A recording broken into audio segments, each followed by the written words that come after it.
Chapter 878. The sky grew darker, and the wind and snow outside grew heavier. Thankfully, the tent was sturdy and warm, so it was not affected at all. Feng Ling placed the meat they had left on the stove and roasted it for another minute to heat it up. She then placed it on Li Nanheng's plate, piece by piece. She only kept a few pieces for herself. She was about to place the plate down when she found that the side had not been touched. She turned to look at Li Nanheng, who had been sitting quietly by the side without eating. "Boss, why aren't you eating?" "I've been on the road for a whole day. I don't have an appetite," the man said as he placed the plate of meat in front of her. "You eat." Fat Tai De Bin and the others. Was this a public display of male and female dog food? "Ahem, boss, it's almost 9 o'clock now. I'll return to the tent next door first. You and Feng Ling eat first." After one of them finished speaking, the others all found their own excuses. In less than a few minutes they all left. Feng Ling looked at the few prawns on the grill, and then at the plate in front of her. She picked up a piece of meat and placed it in her mouth. She then turned to the man sitting by the side. "Boss, I don't usually eat much meat. I can't eat so much. This place is very cold, especially after midnight. If you don't eat something, your resistance to the cold will be very poor. You should eat some." Seeing that she really did not have an appetite, Li Nanheng reached out to take the chopsticks in her hand and the plate. After eating about 5 or 6 pieces of meat with her chopsticks, he placed the chopsticks and plate back in her hand. "Feng Ling, eat it all." He glanced at the remaining pieces of meat. Feng Ling looked at the chopsticks he had just used and thought for a moment before putting them down. She was about to pick up a new pair of chopsticks when she hesitated. There weren't many pieces left, and there seemed to be no need to specially pick up a new pair of chopsticks. Furthermore, Boss was the one who did not care about trifles. She also saw herself as a man. There was no need to be so fussy. Thus, she picked up the chopsticks again. As she ate, she picked up the prawns on the grill and placed them on the plate in front of him. This time, Li Nanheng did not refuse and went to peel the prawns. Just as Feng Ling finished the meat on the plate and was about to put down the plate, suddenly, several peeled prawns were thrown over and landed right in the middle of the plate. "Eat these too." After saying that, the man got up and went to find water to extinguish the burning charcoal in the stove. Feng Ling did not speak. She watched as the man stood up to tidy up the grill and silently ate the prawns. Seeing that she obediently sat there to eat, Li Nanheng was in a good mood and actually began to work. He took out the oven that was extinguished and cooled not long after, and then went to clean up the things on the ground. Seeing that Boss actually took the initiative to help her, Feng Ling silently stood up again to help clean up. When the tent was cleaned up and Li Nanheng walked in again, Feng Ling realized a very serious problem. "Boss, are you going to stay on this snowy mountain tonight?" Li Nanheng casually brushed the snow off his body and coldly glanced at her, as if she was talking nonsense. Feng Ling immediately glanced at the tent next door. "It's warmer in a tent with more people. Try to squeeze a little more. There should be a bed. I'll go tell them to prepare a quilt for you." With that, Feng Ling walked out. Li Nanheng coldly glanced at her. "Don't you have a seat in this tent?" Sure enough, he still couldn't avoid staying in her place. Feng Ling looked at the suitcase under the bed worriedly. "Then boss, I'll go get you a foldable bed," Feng Ling said, and was about to go out again. "Moving those things on your bed will save you more energy than running to find a foldable bed. Can't 2 people sleep on a bed that is 1.5 meters wide?" Feng Ling suddenly paused. In a blink of an eye, she saw that Li Nanheng had walked to the bedside and was about to move the things she piled up on the bedside. Her heart skipped a beat. The breast-binding cloth was in the suitcase, but among the things she put on the bedside, there seemed to be a sanitary pad in it. "Boss!" Feng Ling suddenly rushed forward, and held the things on the bed in her arms. "I'll collect my things myself. Boss, stand by the side and wait for a while. I'll put them away soon." Seeing her rare initiative and enthusiasm, Li Nanheng raised his eyebrows and took a step back. Feng Ling carried the things off the bed and placed them on the table. She secretly scolded herself for not putting the sanitary pads under the bed. The others were all careless and wouldn't notice anything. let alone touch her things. However, she didn't expect that Bosley would suddenly come and even stay here. He would even sleep on her bed. She didn't even have the time to refuse to sleep on the same bed when her attention was diverted. After putting the things away, she looked up and saw that Li Nanheng had sat on the bed and casually taken off his coat. Feng Ling lowered her head with a headache and raised her hand to rub her forehead. Headache? Uncomfortable? The man's voice suddenly rang. She abruptly put down her hand. No, my forehead was a little itchy just now, so I scratched it. With that, she stood up. Because she had to go back and forth to deliver the things outside the tent. She was still wearing the thick winter clothes, and her movements were a little clumsy. She turned to see that Li Nanheng had already taken off his clothes and was only wearing a black t-shirt. His slim and shapely waist under the t-shirt made her feel like committing a crime. Feng Ling turned her eyes away and looked outside. I heard from Fat Tai that although this place is cold, the ground is covered with snow. It's easy to melt the snow into water and then put it on the water to take a shower, so it doesn't affect your washing. I've been on the road for a whole day.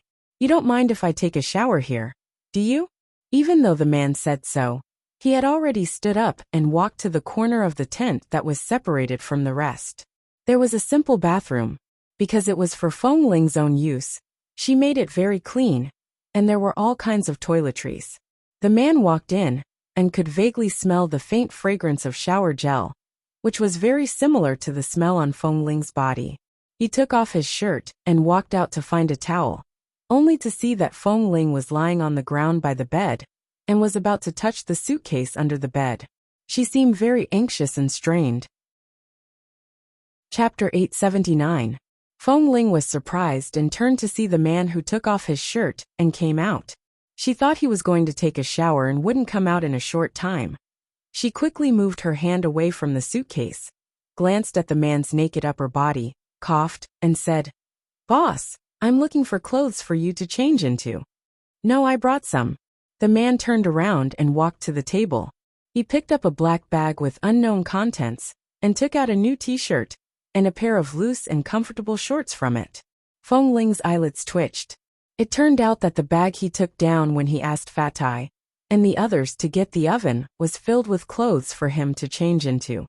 "Boss." She slowly stood up by the bed, stared at the clothes in his hand, and asked, "Didn't you only stay here for one night? How long do you plan to stay here?" Li Nanheng walked towards the bathroom and said indifferently, "After I sent you here, the U.S. military informed me that there are a lot of mafia members stationed nearby. Although there are no movements, I came to accompany you for a while in case you really encounter any danger." With that, the man didn't explain more and went straight into her simple small bathroom. "I came to accompany you for a while. That was to say, how long he would stay here depended on his mood. It could be as short as 2 or 3 days, or as long as 2 or 3 months. Feng Ling secretly took a deep breath, and then looked at the bed beside her that could really sleep 2 people, and her eyelids twitched again. If Boss really planned to stay here for a while, she had to find a way to get a folding bed. Otherwise, it was really not safe to sleep in the same bed like this. After all, she had learned a lesson from the past. She went to his room to deliver wine. He was clearly sober, but he could still do that to her. If they continued to stay here, even if Bosley was not a lecherous man in Feng Ling's eyes, something would definitely happen. She couldn't live with the other 7 people. Otherwise, it would be easy for them to find out that she was different. But if she lived with Boss, it would be more dangerous. Right now, they couldn't move to another place to live, but they also couldn't blatantly force their boss to live there. Feng Ling leaned down again tiredly, but she didn't dare to take the suitcase away, because Bosley should have noticed her movements just now. When he came out again, if he saw that the suitcase had been moved, it would definitely arouse his suspicion, so she might as well put it down. Even if he wanted to put on the chest wrapping cloth, he would have to wait until tomorrow when he left the tent. She glanced at her winter clothes again, and stood by the bed in a daze for a while. Hearing the sound of water coming from the simple bathroom, she instantly remembered what Li Nanheng said that day. "What do you think I'm going to do in the bathroom?" Feng Ling's ears suddenly turned hot. She turned and walked out. After running 4 or 5 laps outside the tent, she sat in the white snow, leaned back, and lay in the snow, looking at the stars in the sky. Although it was located on the border of Montana, although there were many cliffs and cliffs here, although it was very, very cold, it was still under the same sky. Whether it was in Los Angeles or here, the stars at night would not change. She lay for a long time, but the coldness made it impossible for her to fall asleep. Feng Ling just looked at the white breath she exhaled and didn't move, until she heard the creaking sound of walking, which was the sound of people walking in this place. She had been used to these days. Before she turned her face, she saw that Li Nanheng had come into her sight. The man had taken a shower and changed his clothes.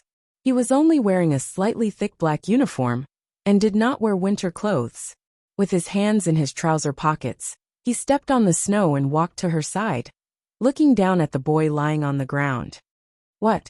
Do you think I occupied your bed? Are you going to use the sky as your bed?" Feng Ling abruptly sat up and patted the snow off her sleeves and legs. Then she hugged her heavy clothes and struggled to stand up from the ground. She shook off the snow on her body and looked up at him. "Boss, are you done showering?" Li Nanheng glanced at her. "And aren't you going in to take a shower? I won't wash it. Rogers Pass is not as good as the base. Even if there is no shortage of water, and it's convenient to take a bath, it's too extravagant to take a bath 2 or 3 times a day. Besides, you won't sweat in such a place, and you're always clean and refreshed. It's okay if you don't take a bath once or twice." Li Nanheng watched as the little black bear stumbled to the entrance of the tent and walked in with a muffled voice. He smiled and confirmed that Feng Ling really didn't plan to bathe tonight. Without saying anything, he turned and walked back. The temperature in the tent was quite warm. Li Nanheng took off his black combat suit jacket and lay down on the bed wearing only a short-sleeved black t-shirt and shorts. After lying down, he tried the softness and hardness of the bed under him. It was not bad. For comfort and cold resistance, the bed was quite thick, and it was very comfortable to lie on. "Do you sleep outside or inside?" The man rested his head on his arms and looked very comfortable. He glanced at Feng Ling, who was still standing by the door like a bear.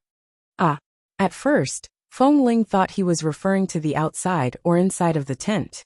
She was about to speak when she realized that he was referring to the outside or inside of the bed. She glanced at the bed. "I'll sleep outside. Otherwise, I'm afraid I'll disturb boss's rest when I wake up at night." Li Nanheng shifted his body into the bed. However, the man was tall and had long legs. The 1.5 meter by 1.8 meter wide bed seemed a little small under him. Fortunately, there was a table at the end of the bed. Otherwise, he would have no place to put his feet when lying on it. "It's late. Go to bed early." The man rested his head on his arms and said lightly. Then he closed his eyes. He had been on the road for a whole day, so he must be tired. Feng Ling didn't say anything but walked inside. Although she didn't take a bath, she took off her winter clothes and went in to wash her face and brush her teeth. When she came out of the bathroom, she put on the thick winter clothes again. She saw that Boss Lee had been sleeping quietly on the bed for a while and didn't move for a long time. She didn't know whether he was asleep or not. When she and Kay went out on a mission, they lay in a mud ditch together for a night and heard Kay's earth-shattering snoring. But Boss Lee didn't have that kind of annoying snoring sound when he slept. Chapter 880. As soon as she covered him with the quilt, the man said with his eyes closed, "Why aren't you sleeping?" Feng Ling paused. "I'm going to sleep right away." Li Nanheng opened his eyes, glanced at her, and then at the quilt she had just covered him with. He smiled faintly and said lightly, "Sleep early." Feng Ling grunted and lay down. Li Nanheng vaguely heard the sound of clothes rubbing against the bed. He frowned and opened his eyes to look at her, only to see that she was lying down in her winter clothes. "You're going to sleep without taking off your clothes?" Feng Ling had already laid on the pillow. She tidied up her bulky clothes and answered in a lying position. "Well, I may have caught a cold these days. I'm a little afraid of the cold, and it will be very cold in the middle of the night. Boss, you can sleep with the quilt. I'll sleep like this." "You're afraid of the cold? Why did you lie in the snow for so long?" "I just went out to get some fresh air. When I was tired, I lay down. Anyway, the clothes are very thick. and the temperature of the snow won't penetrate the clothes. It doesn't affect me lying in the snow, Feng Ling explained indifferently. Li Nanheng looked at the thick clothes on her and said coldly, "Take off your clothes." Feng Ling pretended not to hear him, closed her eyes and fell asleep. "I told you to take off your clothes and pretend to be deaf. En?" The man's tone was obviously displeased. Feng Ling had to open her eyes. "Boss, I'm really afraid of the cold." "If you're afraid of the cold, cover yourself with the quilt. Who wears such thick clothes to sleep? Don't you feel uncomfortable?" "It's not uncomfortable. It's okay. I'm used to it. I've slept like this occasionally these days." Li Nanheng didn't speak anymore, but turned over and faced her. He crossed his arms over his chest and stared at her. Feng Ling remained lying flat. Anyway, she couldn't take off her clothes. She didn't wrap her chest cloth inside. If she took it off and lay next to him like this, if he made any other movements, he would easily see through her. Even if she wanted to take it off, she had to wait until she wrapped the chest cloth around her body tomorrow. She pretended not to see the man who had turned sideways, and lay flat with her eyes closed. "Are you sure you want to sleep like this?" "Yeah, I'm sure." Li Nanheng narrowed his eyes and said coldly, "Why are you wearing so many layers? Are you afraid that I will touch you? Or do you feel insecure sleeping in the same bed with me? Do you have to wear so many layers of clothes to feel comfortable?" "Boss, I'm just afraid of the cold." Feng Ling insisted and did not explain further. "If you're afraid of the cold, then you haven't done enough cold resistance training." Li Nanheng snorted. And maybe. Feng Ling didn't want to say more. Boss Li was a smart man. She was afraid that the more she said, the more mistakes she would make. Seeing that she was going to sleep with her eyes closed, Li Nanheng didn't speak anymore. He turned back to lie flat and closed his eyes, but he still said coldly, "Whatever." Feng Ling heaved a sigh of relief in her heart, and did not speak again. It was extremely quiet in the tent. Wearing such a thick winter suit was indeed uncomfortable, not to mention whether it was hot or cold. But with such a thick suit, it was difficult for her to even turn over when she was sleeping. If she turned over too loudly, it would definitely disturb the people next to her. Halfway through her sleep, she woke up with a start because she couldn't turn over. She then closed her eyes and continued to sleep. However, this time, she suddenly heard some movements. Feng Ling opened her eyes vigilantly. Before he could react, he suddenly felt a pain in his waist, and he was kicked off the bed. Her clothes were thick, so she didn't feel any pain when she fell to the ground, but she was still shocked. When she realized who had kicked her, she staggered to stand up and looked at the man, who was still lying calmly on the bed. "Boss!" Li Nanheng closed his eyes and said flatly, "It's too crowded." Feng Ling's brows twitched. She glanced at the bed under him. Her clothes did take up a lot of space, but even if it was a little crowded, it was too much to kick her off the bed. She didn't speak, but pressed her coat hard. Anyway, this kind of winter clothes looked bulging, but as long as she pressed it, it would be flatter and save a lot of space. After pressing it, she lay back on the bed and said aggrievedly, "Boss, don't kick me anymore." The man didn't respond, and seemed to be asleep again. She closed her eyes and continued to sleep. However, less than 5 minutes later, with a thud, Feng Ling was kicked off the bed again. Feng Ling, who was lying on the ground. She was angry, but didn't want to provoke him, so she didn't say anything. She reached out to take the pillow off the bed, and lay on the ground to continue sleeping. Anyway, the clothes were very thick, so it didn't matter if she lay on the ground. This time the man finally sat up. He lowered his eyes to look at Feng Ling, who was lying on the bed calmly, as though she was going to deal with whatever came her way. Sensing the man's gaze, Feng Ling opened her eyes on the ground and looked into his eyes. "Is it comfortable lying on the ground?" "It's okay. The clothes are thick. I don't feel anything." "Well, I plan to ask you to bring in another folding bed tomorrow night. It seems that there's no need to be so troublesome. In the future, as long as I'm here for a day, I'll sleep on the bed and you'll sleep on the ground." Feng Ling was silent for a moment and then sat up. She raised her hand and scratched her messy hair. "Boss, do you have to be so mean to me? It's just asleep." Li Nanheng was expressionless. "Indeed, it's just asleep." Do you have to be so careful that you can't even take off your outermost winter clothes? Feng Ling was speechless. She pursed her lips and suddenly stood up from the ground. Forget it, I won't sleep. Boss, you sleep by yourself. Li Nanheng looked at her angry expression and was about to speak when he saw Feng Ling casually pick up a folded military chair, bring it to the entrance of the tent, and put it down against the door. Then she sat on the chair and didn't move. It seemed that she didn't want to sleep and planned to keep vigil for him. Li Nanheng looked at her messy little head and then at her angry face, and his brows moved. He just wanted Feng Ling to take off her clothes and sleep. Even if she didn't need to take off all her clothes, she didn't need to wear such thick clothes. The clothes were so big on her body that she would suffocate to death if she didn't pay attention. It was clearly for her own good. Why was Feng Ling so angry? You're not going to sleep? He looked in that direction and asked. Feng Ling didn't speak, but pulled the hat up again and put it on her head, looking as though she didn't hear him and didn't feel annoyed. From the looks of it, she was really angry. Li Nanheng couldn't help glancing at the ground under the bed. Chapter 881. In the dead of night, one was lying on the bed, and the other was sitting on the chair, and no one spoke. No matter what Li Nanheng said, Feng Ling ignored him. In the end, the man didn't say anything and let her continue to sit there. However, in the middle of the night, Li Nanheng opened his eyes and saw that Feng Ling, who had been sitting there for a long time, had not moved. He guessed that she must have fallen asleep on the chair. Li Nanheng got up, got out of bed, walked over slowly, and came to the chair. He looked down at Feng Ling, who had fallen asleep with her eyes closed for a while, and then looked at her heavy clothes and the big hat on her head. With Feng Ling's vigilance, if he carried her to the bed now, she would definitely wake up. But looking at her sleeping posture, even if she could fall asleep, her neck would probably be sore tomorrow morning. Li Nanheng sighed, turned back to the bed, picked up the pillow, came over, gently held her head forward, and then put the soft pillow behind her neck and on the back of the chair. After making sure that she could sleep more comfortably, he stopped.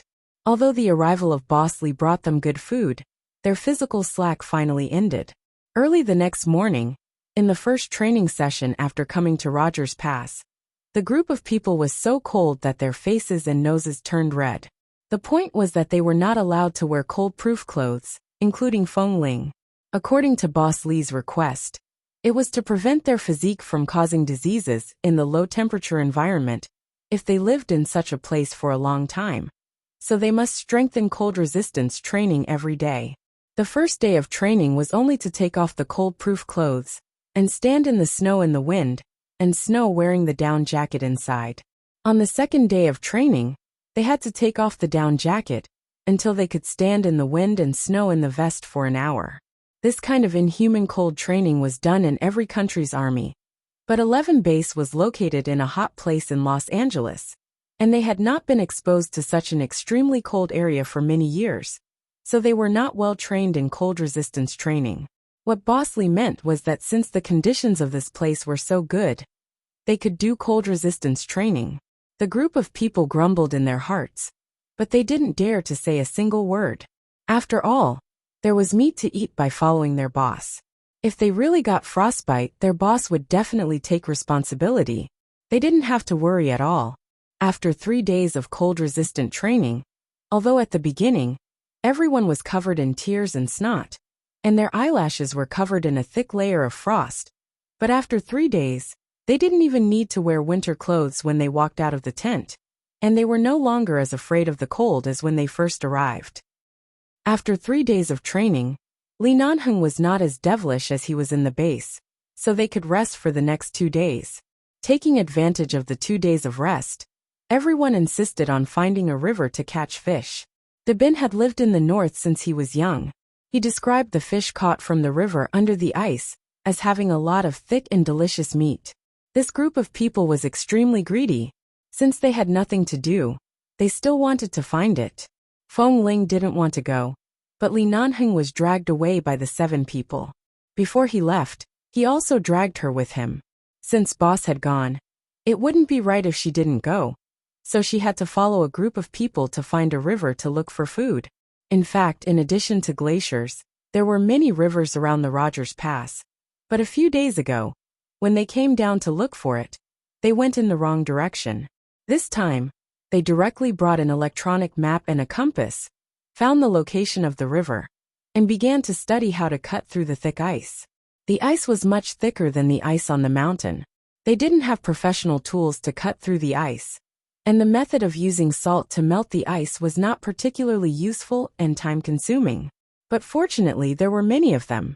In twos and threes, they took turns to find a fixed place on the river, and began to dig. About 2 hours later, the thick ice was cut a lot. Lying on the surface and listening carefully, they could vaguely hear the sound of the river below. Continue. Continue. We'll be able to catch fish soon. Fatai was very excited. Hearing the sound of water, he picked up the tool and stood on it to continue to dig. Be careful.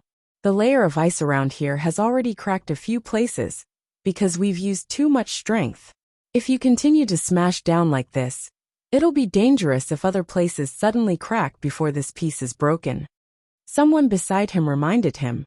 It's okay. The ice is so thick. We haven't broken it for a long time. If it can really crack so easily, we'll... Ah. As Fatai spoke, he ferociously poked the tool into the ice hole again.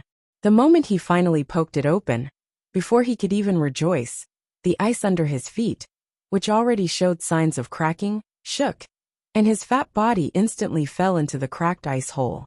Ah, help! Be careful. A group of people rushed over, but the moment they rushed over, they found that the surrounding ice had already cracked. If they all rushed over, it was possible that the whole piece of ice would fall down. Fatty's body had already been immersed in the ice water, and his 2 hands grasped the ice beside him tightly, shouting for help. Just when they hesitated for less than 5 seconds, Fatty's hands could no longer hold the ice. With a cry of despair, his hands slipped down. Fatai. Fengling saw that it was too late, and was about to rush over. But someone moved faster than her, and held Fatty's hand. Ah! Boss! Boss, save me! Fatai was so scared that his tears almost fell out. He raised his eyes, and saw that the person who suddenly rushed over was Nanheng. He immediately cried out, as if he had seen his biggest savior. Boss, I don't want to freeze to death here, ah. Boss, save me, ah. Shut up. Nanheng's expression was ugly. Fatty's weight was not something an ordinary person could bear. Furthermore, he was only using the strength of his wrist. He furrowed his brows and turned back to shout at the others who rushed over. Don't come over. If there are too many people, the ice will crack. Hold me from the back. All right. Fengling followed the others, and pulled them from the back with all her strength. However, her eyes were fixed on Nanheng's wrist, that was forcefully holding onto Fatty's wrist. Less than half a month ago, his ligament had been strained. The doctor had specially said that he couldn't use any strength in a short period of time. But now, not only was he using strength, but he was also holding onto Fatty's hand with all his might. Fatty's weight was close to 280 kilograms. Fengling's eyes trembled. Among the group, she was the lightest. It shouldn't be a problem to add her weight to the ice. She suddenly let go of his hand and rushed over. Dash. Chapter 882. The moment she rushed over, Fengling fell forward and grabbed Li Nanheng's wrist without hesitation. Boss, your hand. Li Nanheng saw that she had rushed over, and immediately furrowed his brows. What are you doing here? Go to the back. Fengling did not speak. She gripped his wrists tightly with both hands to reduce the damage to his wrists caused by Fatty's heavy weight. Li Nanheng glanced at Fengling's actions, and furrowed his brows again. He held Fatty's hand with one hand, and raised his other to shove her away. Scram to the back. I'm the lightest here. There's not much difference even if you add my weight. Fengling stubbornly held onto his wrist. Boss, move your hand away. I'll pull him up with you. You can't use too much strength alone. Otherwise, your hand will really be crippled in the future. Boss. Boss, ah. Fatty's body was mostly submerged in the water. He was cold and afraid, and his face was pale from the cold. The others were still exerting strength from the back. However, the ice surface was extremely slippery. Due to their unstable footing, they could only exert a small amount of strength. Fengling held Li Nanheng's wrist, and continued to pull him up until Fatty's upper body was out. However, he was already frozen stiff and could not climb out on his own. He could only rely on everyone's strength to pull him out. From start to finish, it took a total of 10 minutes. Fatty was finally completely pulled out of the crack in the ice. His fat body was dragged to the side. His body was extremely cold, but his eyes were filled with tears after escaping death. He panted heavily and said, "Thank you, boss. You scared me to death." Dabin and the others were about to come over to check on Li Nanheng's hand. However, seeing that Feng Ling was still by boss's side, they did not go over. They turned to look at Fatty, who was lying on the ice, and rushed over. They wrapped their winter coats tightly around Fatty's body. The others also did the same. After all, Fatty's entire body was soaked in water. If he continued to freeze like this, even if he did not fall into the water, he would most likely freeze to death on the way back. "How's your wrist? Did you injure yourself again?" Feng Ling stood by Li Nanheng's side. Seeing that his hand was hanging by his side, she reached out to pull his hand up, and at the same time, pressed his wrist a few times. Sure enough, she saw that the man's originally expressionless face had a trace of whiteness. Li Nanheng glanced at her with a dark expression, and was about to withdraw his hand, but Feng Ling held him tightly. "Boss, your wrist won't do. Get Dabin and the others to drive you back to Montana and find a hospital. Or get Dr. One to fly over to Montana." As Feng Ling spoke, she used her 2 hands to hold his wrist tightly to help warm his wrist joints. She definitely couldn't let the already strained area suffer any coldness again. "It's not as serious as you think." Li Nanheng calmly looked at the pair of small hands on his wrist that were slightly red from the cold. His expression did not change as he coldly said, "Move your hands away. I'm going to check on Fatty. Fatty has Dabin and the rest." Feng Ling also turned to look. Seeing that they had already lifted Fatty, who was lying on the ground, she finally retracted her gaze to look at him. "Let's go back first." Li Nanheng did not speak more. He directly turned to leave. Unexpectedly, when he turned, Feng Ling did not release his wrist. She simply turned in a circle, still holding onto his wrist tightly. He glanced at her again, his gaze so dark that it seemed boundless. Feng Ling was still focused on his wrist. Even as they walked back, she carefully protected his wrist.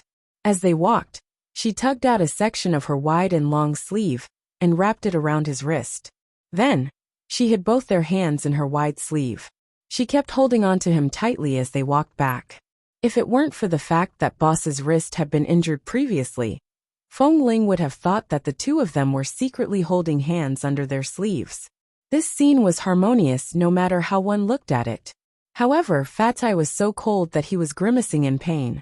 This scene was harmonious no matter how one looked at it, but Fatty was grimacing in cold. As he was being carried away, he said with a face full of pain, "After chiseling the ice for so long, I finally broke it. But not only did I not catch a single fish, I almost threw myself into the ice to feed the fish.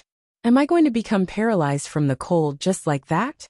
Right now, aside from the cold, I can't feel anything. I seem to be very numb. Am I crippled? Shut up. Who gave you the courage to bring your nearly 300 kilograms of fat to the edge of the ice that was about to split open? If it were anyone else standing on it, they might not be able to do such a thing."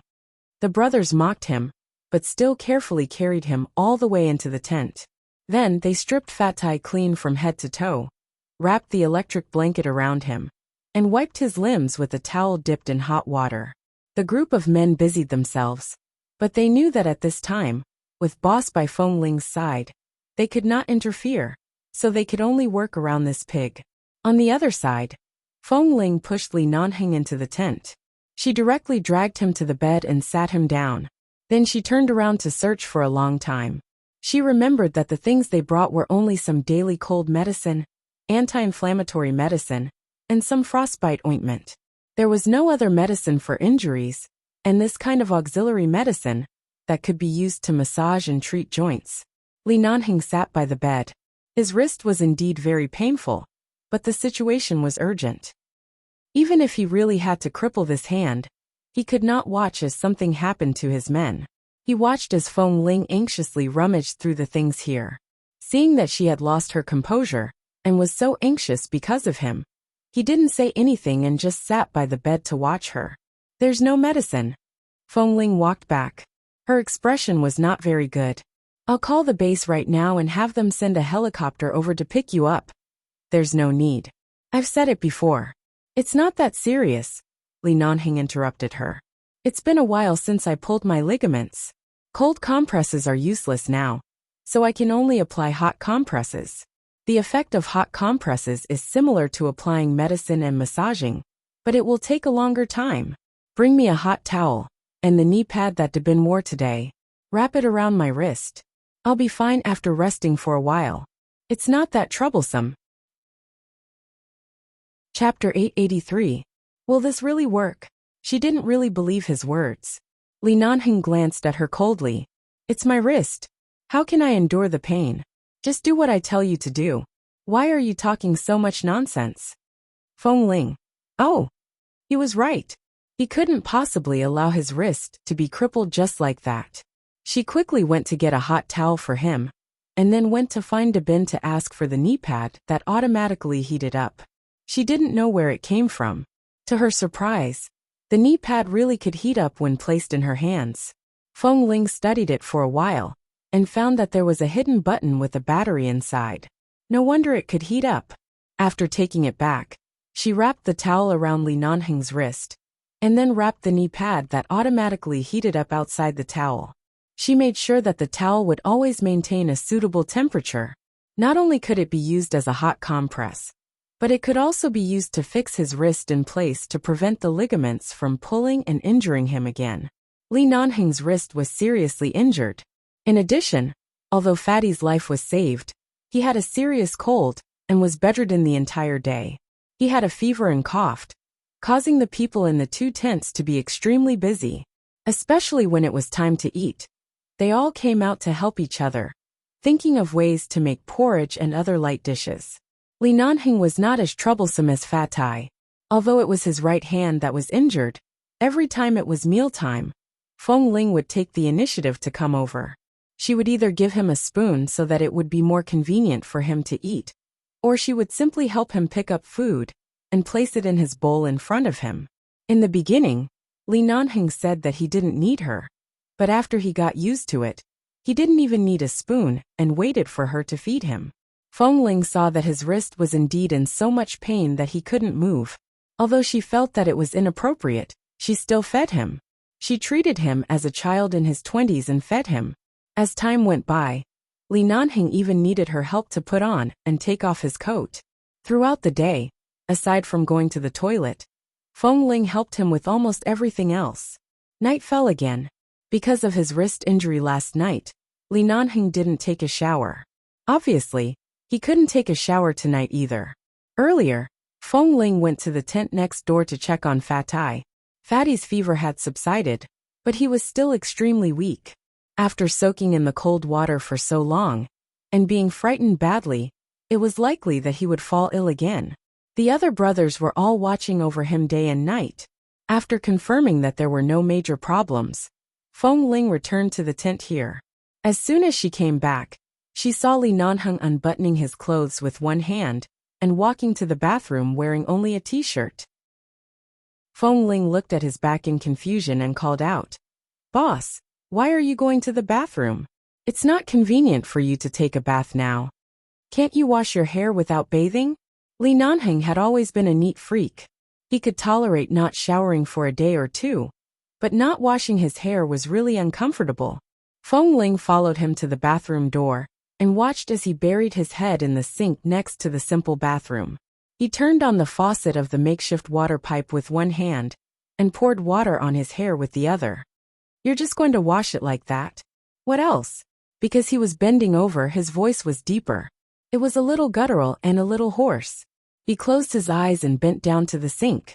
It seemed like he was struggling, but he still insisted on washing. Fengling watched for a while.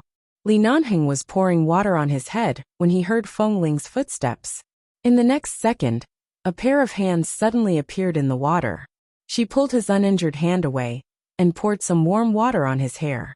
He paused for a moment and turned to look at her while he was still bent over. Feng Ling's voice was extremely natural. It's inconvenient for you. Let me do it. Li Nanheng did not speak. The hand that was about to wash his hair paused in the air and slowly landed on the sink. He placed it on it and did not move again. Although Feng Ling was usually nimble, and although she was thinner than the others, she was definitely a violent person when she trained. But at this moment her movements were very light. She poured water on his hair and then rubbed it gently. You're right. Seeing that his hair was almost wet, she turned off the tap and went to the side to get some shampoo. Boss, my shampoo is not as good as the one you used in the base. Do you mind? He paused and did not forget to say with his eyes closed. I used it here when I took a shower the night before yesterday. Do I look like someone who would mind this kind of thing? Feng Ling rolled her eyes in a direction where he could not see. Of course, she didn't know whether he was this kind of person or not. But who knew if he would dislike other people's toiletries? She did not say anything, squeezed out the shampoo, rubbed it in her palm, and then rubbed it on his hair. In this simple and narrow tent, in the bathroom, under the dim yellow light, the tall and straight man bent down motionlessly, as if he had never been a tough man in front of her before. She stood by his side and carefully washed his hair, her movements light and slow, slightly jerky. However, Feng Ling, who had been trying her best to wash his hair, and didn't like to make him feel uncomfortable, had no idea what kind of torture and psychological challenge Li Nanheng was suffering at this moment. The man closed his eyes and lost his vision. In the darkness, all his senses became more acute. He leaned over the sink and felt her soft hands gently rubbing his hair. Occasionally she scratched it. It did not hurt or itch, but it seemed to ignite something silently. Her fingertip fell on the side of her ear, like a small flame. She pressed his scalp, and every touch made his sensitive body tingle. She turned on the tap and began to pour water on his head again, asking as she poured, "Is the water temperature suitable? Is it hot?" The water temperature was very suitable. It was warm and not hot at all. However, as the water slid down his hair and neck, it began to burn. Feng Ling rubbed his hair back and forth, her fingers gently brushing the foam by his ear, and then she combed the hair on his neck. Li Nanheng stood there calmly, but it was as if someone had ignited a flame in his chest, one after another, unable to be extinguished. After washing for a while, until the foam on his hair and neck were all washed away, Feng Ling picked up a towel and wiped his hair for him. It's done. Chapter 884. Hearing this, Feng Ling leaned over to take a closer look. Sure enough, she saw that there were water stains on the front of his t-shirt. Earlier, he had been bending over to wash his hair. In addition, she had been pouring water for him, so she didn't notice that some water had flowed down his neck and into his clothes. Feng Ling did not suspect anything. Sorry, I didn't pay much attention. Let me help you wipe it. Only then did Li Nanheng stand up. The moment he straightened his back, his gaze landed on her face. Feng Ling seriously took a dry towel from the side and wiped it on his chest. Then she looked at the remaining water stains and said apologetically, "Take it off and wash it. Don't you still have a change of clothes? I'll bring it over for you. Put it on first." The man stood there without moving. He only moved his lips. "And help me take it off." Feng Ling's hand paused. If it weren't for the fact that he really couldn't move his wrist, she would have suspected that he was deliberately blackmailing her. "If you don't want to take it off, forget it. I'll do it myself."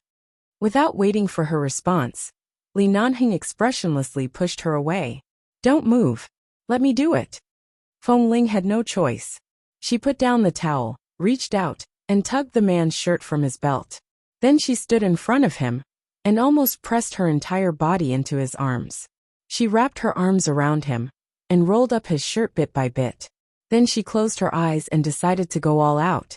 In for a penny, in for a pound, in for a pound, in for a pound.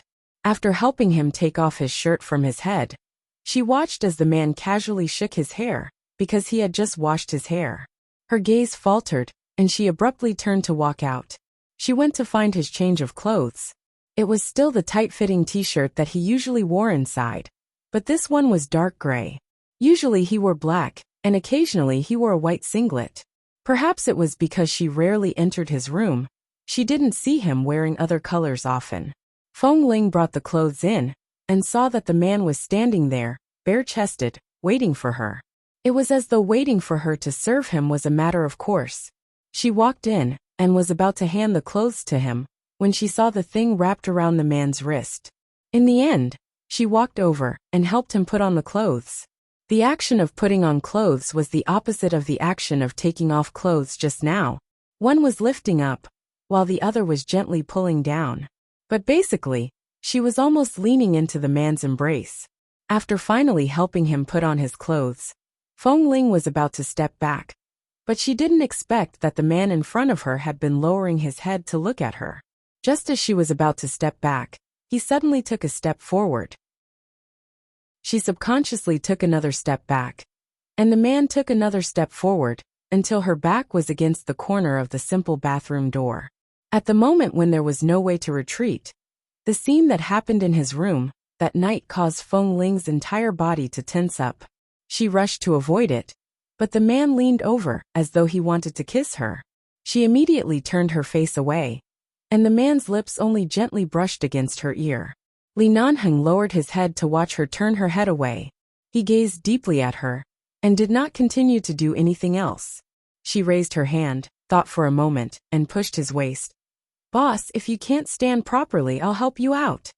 With that, she lowered her head, pretending not to see the heavy darkness in his eyes, and raised her hand to support him. The man lowered his eyes to watch her expression.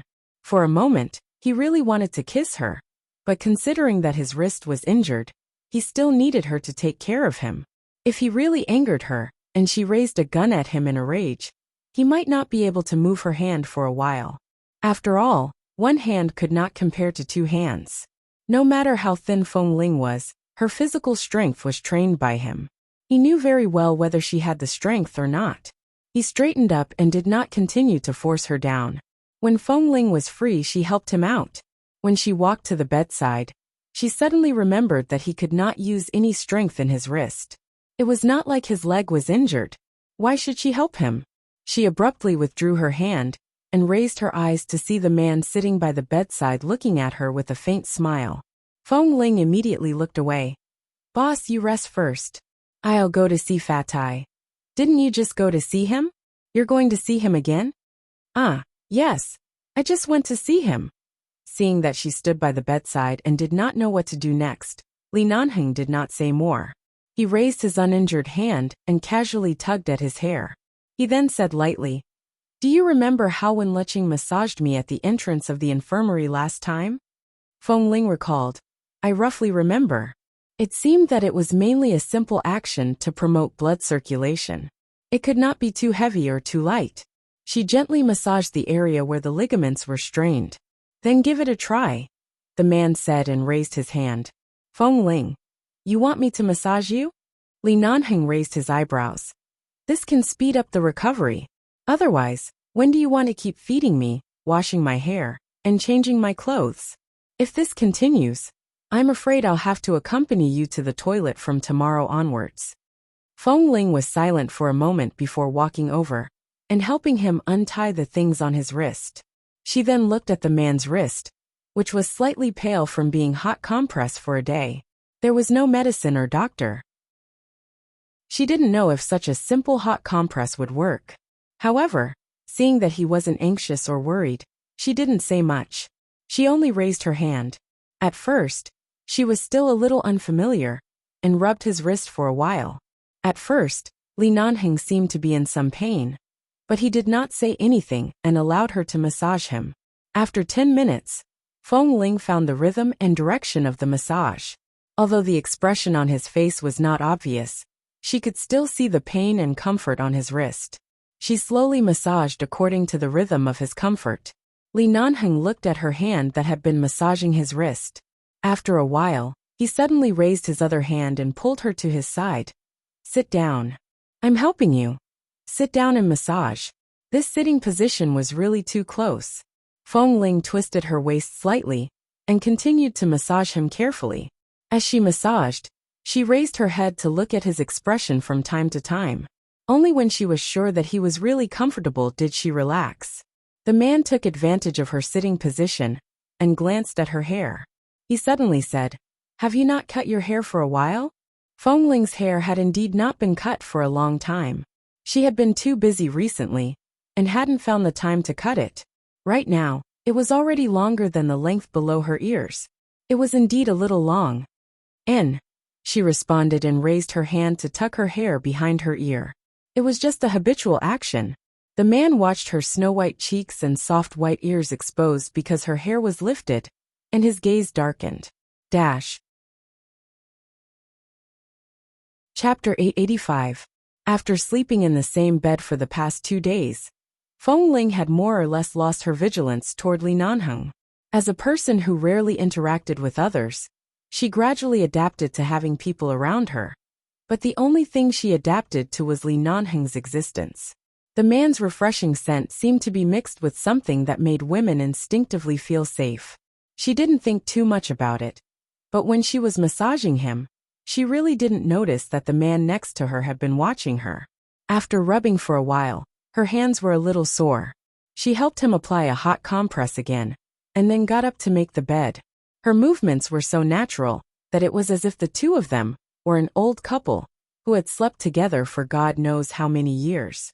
Seeing that Feng Ling seemed to be used to it and was no longer so obviously resistant to his approach, Li Nanheng smiled. He wanted to laugh but still held back his smile. When Feng Ling turned back to look at him, the man's face had returned to indifference. Fat Tai lay in bed for a whole 5 days. In fact, he had woken up 2 days ago, but he had been lazing around and saying that he felt uncomfortable all over. Only on the 5th day did he become lively again. He complained that he had been eating too bland these days. He wanted to eat barbecued meat and grilled fish. He also said that he had gained experience from falling into the ice cave that day.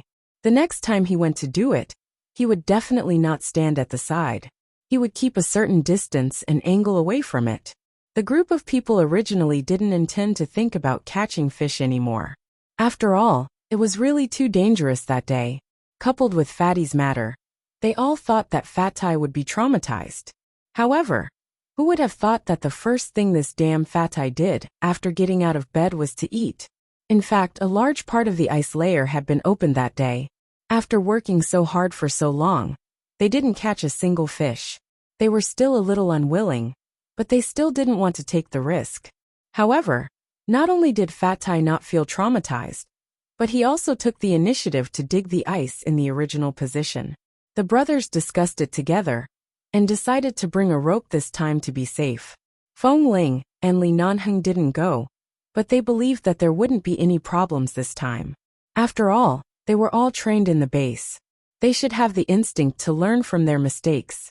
This time, they definitely wouldn't mess around. Sure enough, in less than 3 hours, the sound of Fat Tai and the others walking back could be heard from outside. Li Nanheng went out of the tent to smoke.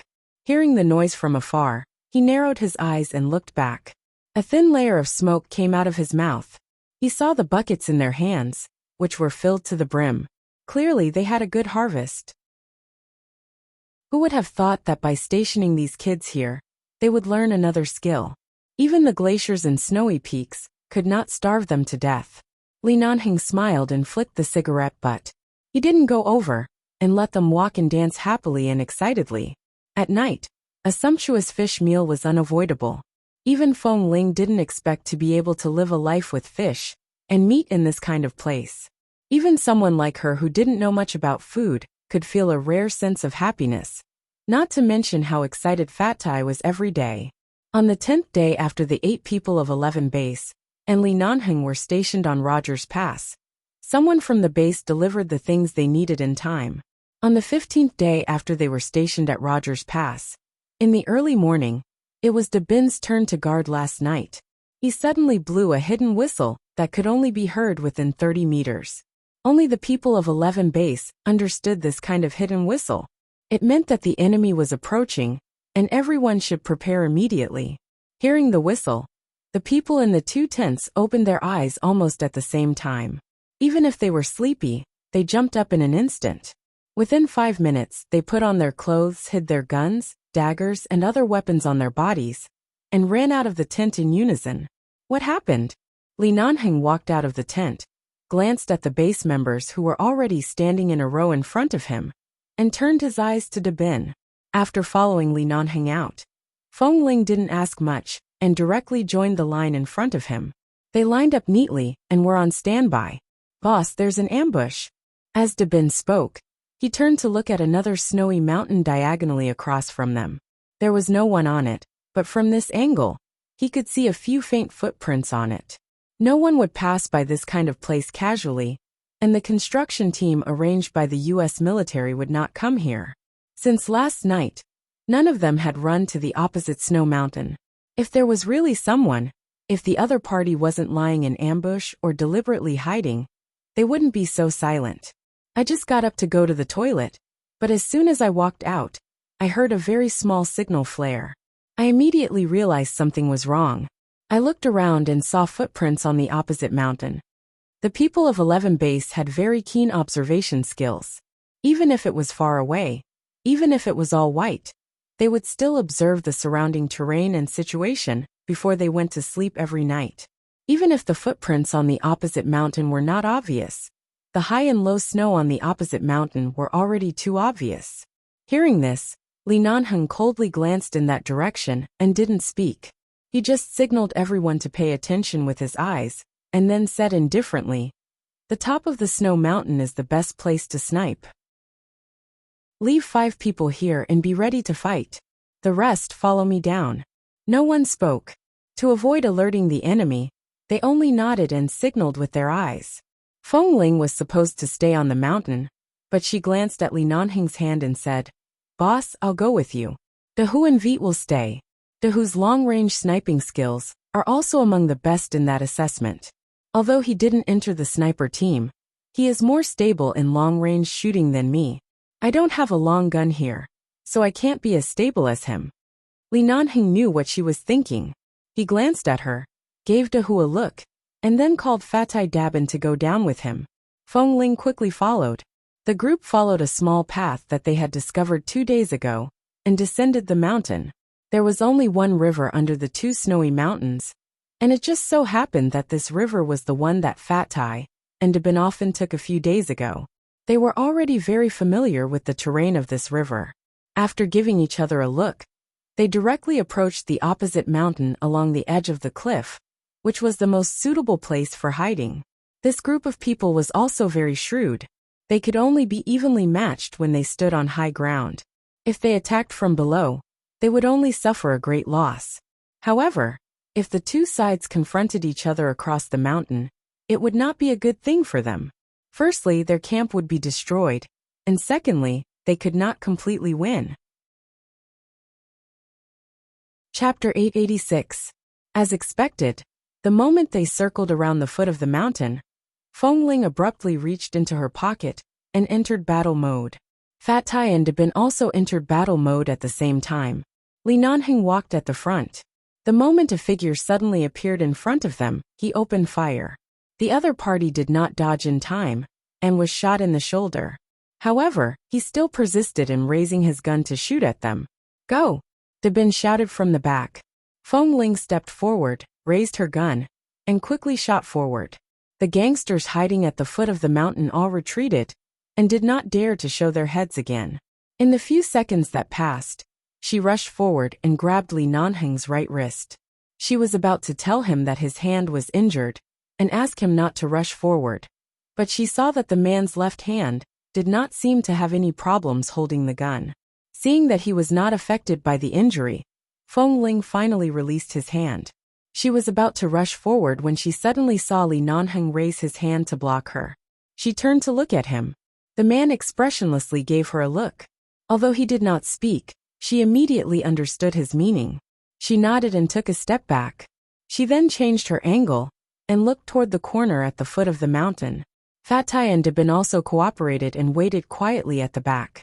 They faced each other cautiously for about 3 to 4 minutes. Then, Dabin and Fatai abruptly rolled forward at a rapid speed.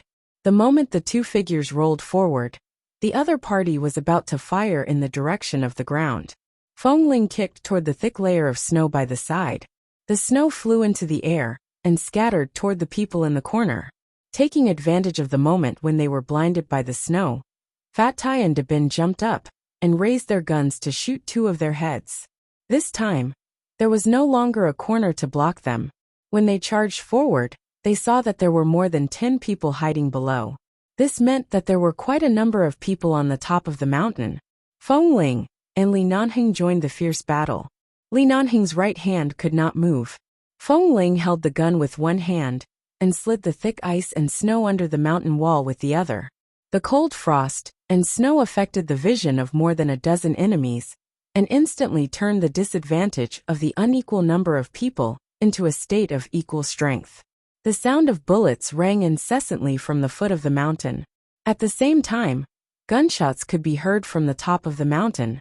It was unclear if it was the enemy or Dahu's group who opened fire first, but from the sounds, it was clear that the battle was intense. Li Nanheng held his gun in his left hand and quickly finished off 2 people.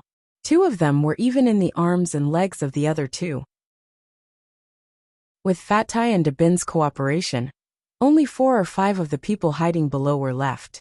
Seeing that their numbers were even and the enemy were injured, Fat Tai was about to rush forward when his feet suddenly sank. He lowered his head and saw that one of the men was still alive. He was lying on the ground covered in blood and tugging at his trousers. F***CKU. How dare you pull my leg? Fat Tai kicked out, raised his gun, and fired a bullet at the man. The remaining people didn't expect that the members they sent to the snow mountain to be so skilled. They looked at the people lying on the ground and inadvertently met Li Nanheng's gaze. Even if they didn't recognize him as the boss of 11 Base, they could tell that he was definitely not a good person. Those people didn't dare to fight anymore and retreated while defending themselves. Just as they turned the corner on the other side, the eyes of those people instantly became very fierce. Li Nanheng narrowed his eyes and suddenly shouted to the back, "Be careful, they have a lot of reinforcements." Sure enough, the moment the man's voice fell, they heard many people rushing in this direction from the foot of the mountain. F***CK. There are so many of them. Fat Tai frowned. There were a total of 9 members of 11 Base here. Just these few people could actually make the gangsters lurking here to fight against the U.S. military dispatch so many people. It seemed that they really didn't underestimate them at all and had made full preparations before coming to fight them. Just as the footsteps were about to approach, Li Nanheng suddenly looked back and turned to the river where Fat Tai and the others often caught fish a few days ago. His eyes darkened, and the moment he turned to rush in that direction, he said to Fat Tai, "Fatty, you've done a meritorious deed. When we go back, I'll reward you with 5 pounds of barbecue." Fat Tai was dumbfounded, but he didn't rush to ask and directly followed them in that direction. The gunshots and the group of people behind had already approached. This time, Li Nanheng didn't directly fight back. From the sound of footsteps, he could tell that there were at least 20 or 30 people coming. No matter how powerful the 4 of them were, their hands would be frozen if they held their guns for too long in this world of ice and snow. It was impossible for them to be so agile all the time. If they didn't outsmart them, they could only wait for death. When they were about to rush to the ice cave where they caught fish, Feng Ling immediately understood Boss's meaning. There was a thick layer of snow on top of the ice on this side of the river. With such a thick layer of snow covering this angle, it was impossible to see that there was such a big hole in the ice in front of them. However, they were the ones who personally dug this ice hole, so of course they knew where to start to avoid it. Otherwise, it would be very easy for them to fall in like Fat Tai. Fat Tai also understood that they were about to reach the most dangerous area. Because he often came here to catch fish these days, he was very clear about whether every step here was safe or dangerous. He said, "Boss, half a meter to the right." Li Nanheng was about to fall in front of them, but because of Fatty's words, he moved half a step to the right. But the people behind him couldn't see his change of route. They just raised their guns and rushed forward. Feng Ling had been in the base for so long and had gone out on so many missions, but this was the first time she saw such a funny and bizarre scene. The 20 or so people kept staring in their direction, but they couldn't hit them because their dodging ability was too strong. Not only could they not get close to them, but the ice under the snow was too slippery, so they couldn't stop steadily. After Li Nanheng led them forward for dozens of meters, he looked back and saw that the group of people fell into the ice hole one after another. Even though the people running behind found that the situation was not right and wanted to stop, because there were too many people running over, the cracks near the ice hole that were not strong to begin with instantly cracked. 5 or 6 people fell into the cold water at the same time and sank into the water before they could even scream. Chapter 887. Seeing the casualties, Fatai could not help but laugh out loud. Damn it, who asked you to chase after me? A bunch of trash. I didn't expect a glutton to have such a use. The hole you spent so much time digging out actually came in handy. Dabin also laughed. He raised his hand and patted Fatty's shoulder. Did you hear that? Boss said he'll reward you with 5 kilograms of barbecued meat. In such a cold place, 10 kilograms of barbecued meat is worth more than 10 kilograms of gold. Fatai chuckled and raised his eyes to look at Li Nanheng. Boss, you have to keep your word. Li Nanheng glanced at him and sneered, ignoring him. He casually tucked the gun in his hand into his waist. There's still a bunch of people waiting to be dealt with up there. I'll reward you when it's over. All right. Fatai stomped his feet in excitement. As he stomped, he laughed. Damn it, those idiots. They charged up just like that. They never expected a glutton's strength to be able to dig a hole in the ice that hasn't been broken for hundreds of years. Ha ha ha ha. I knew it wasn't wrong to be fat. It's also not wrong to eat, ha ha ha. Seeing Fatty's smug look, Feng Ling shook her head and smiled. She put away the gun, ignored the people lying on the ground behind her, and stepped forward quickly. She glanced at Li Nanheng's left hand, and then at his right hand. Although Feng Ling did not speak, Fatai and Dabin immediately recalled the way Boss held the gun with his left hand. They immediately exclaimed, That's right, boss, you're actually so good with the gun with your left hand. That's amazing. Li Nanheng was indifferent. After returning to the base, every night when everyone else has gone to rest, practice shooting with your left hand for 2 hours. In less than 3 years, you guys will be doing the same. So Boss is reminding us that even Boss Li had a period of time where he trained hard, right? As expected, geniuses are not born. They all have to rely on hard work. Fatty's expression was as though he had been fed chicken soup for his soul. His face was filled with admiration. Why can't Boss Li have a period of time where he trained hard? Although Boss is from the Li family, I heard that the elders threw Boss into the base a long time ago. At that time, Boss was probably still very young, probably even younger than Feng Ling, Dabin said. Li Nanheng ignored them and glanced at Feng Ling. Don't worry. I didn't use my right hand just now. Feng Ling retracted her gaze and did not say anything. Although Feng Ling remained silent, the concern in her eyes was obvious. Li Nanheng smiled slightly and walked to another road up the mountain. Let's go back and deal with the rest. Originally, they thought that they would be able to fight back and forth for a while. Everyone was already prepared for the possibility of casualties, and that it would take a long time for the fight to end. In the end, they didn't expect that this ice hole would solve a huge problem. It didn't take long for them to settle the problem. Fatai whistled as he walked in front. Dabin listened as Fatai continued to whistle and brag about how much foresight he had. Dabin's mouth twitched uncontrollably as he listened. He really couldn't be bothered with him. Just as the 2 people in front had walked a little further away, Li Nanheng suddenly paused. The moment Feng Ling approached him, he reached out and pushed her harshly. Feng Ling didn't expect him to suddenly push her. She stumbled and fell to the side. The moment she fell to the ground, a bullet that passed through the silencer narrowly brushed past her neck. Although it only left a trace of blood on her skin, she still felt a sharp pain, causing her to look back abruptly. She saw that among the group of people who had fallen to the ground, 2 of them had only been shot in the abdomen. They had fallen to the ground and pretended to be dead. Taking advantage of the moment when they were off guard, they charged forward again. Li Nanheng glanced at the movements of the 2 people. Without waiting for Feng Ling to react, he had already turned around to pull out his gun and charged forward. Feng Ling raised her hand to touch her neck. There was only a faint trace of blood. She glanced at the blood on her finger and coldly stood up to charge forward. Fat Tai and Dabin heard the sound. Ah! They turned back to see the situation and immediately said, "Not good." They rushed to turn back. However, at this moment, several people appeared from nowhere and successfully blocked Fat Tai and Dabin. Feng Ling had already chased after them, but the man in black, who was still very skilled after being injured, dodged very quickly. When they chased after them again, one of them suddenly leaped over and stood in front of Feng Ling. Feng Ling faced them alone.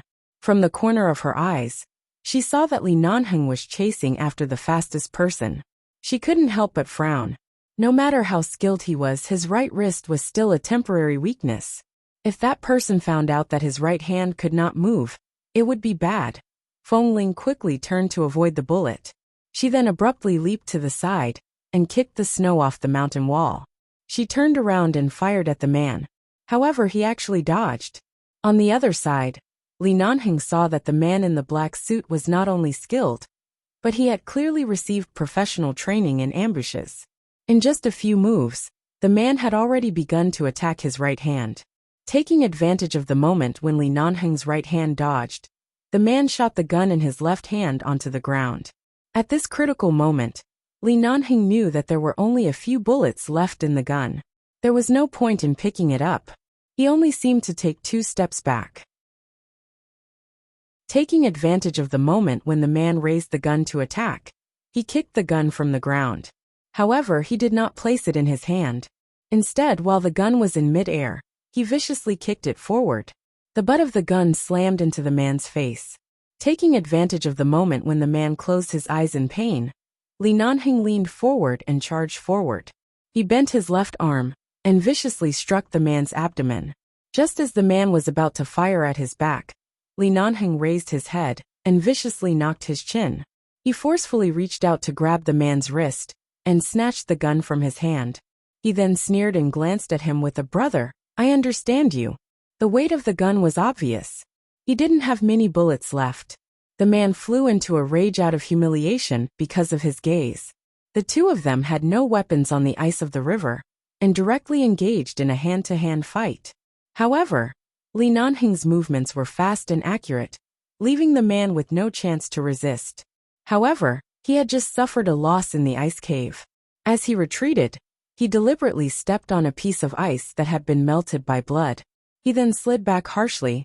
Taking advantage of the moment when Li Nanheng was about to press him down, he viciously threw him back. Li Nanheng's gaze was cold. He gripped the man's collar tightly, and the two of them instantly rolled toward the ice cave. "Boss!" Feng Ling kicked the man in front of her away. In the blink of an eye, she saw that Li Nanheng and the man had lost control and rolled into the crack in the river. In the blink of an eye, the two of them fell into the huge ice cave. Seeing this, Feng Ling's heart jumped. She turned back and shot. The moment blood appeared between the man's brows, she turned and rushed over. Chapter 888. Boss! Boss! Fat Tai and Dabin shook off the pestering fellows. When they turned back to see this scene, they were so frightened that their eyes nearly popped out of their sockets. They hurriedly rushed over. Feng Ling quickly ran to the crack in the ice and abruptly fell to the ground. She stared in disbelief at the icy surface of the water. Her hands gripped the blood-stained snow tightly as she stared at the surface of the water. She saw that the surface of the water was gradually calming down. Neither Li Nanheng nor the person from earlier had come up. She abruptly reached out and used all her strength to scoop up the icy water. She did not manage to scoop up anything. "Boss!" Fat Tai and Dabin stood by the side. They were afraid that the layer of ice beneath Feng Ling would crack, so they did not directly step onto it. They stood 2 meters behind her and stared at the quiet ice hole. They sank into a gloomy silence. The nature of this ice hole was not like usual. If Boss was in danger, they could head up to support him at any time. However, below them was an unpredictable glacial river. Fat Tai was well aware of how cold it was. Looking at the calm surface of the water, Fatty's eyes instantly reddened. "What should we do?" Fat Tai suppressed the worry in his heart and turned to look at Dabin. "Did you bring a rope? Tie it around my waist. I'll go down to look for Boss." "I didn't bring it." Dabin furrowed his brows. They knew that they could not jump down rashly. Otherwise, they would undoubtedly die. Even if they had a rope to hold onto, they might not be able to pull themselves up, much less in such a situation. Feng Ling knelt by the ice hole and stared at the water. All of a sudden, her gaze shifted to the blobs of blood slowly floating up. She stared at the floating blood and wondered whose it was. All of a sudden, Dabin saw that Feng Ling was about to get up and rushed forward to grab her wrist. Feng Ling, don't be rash.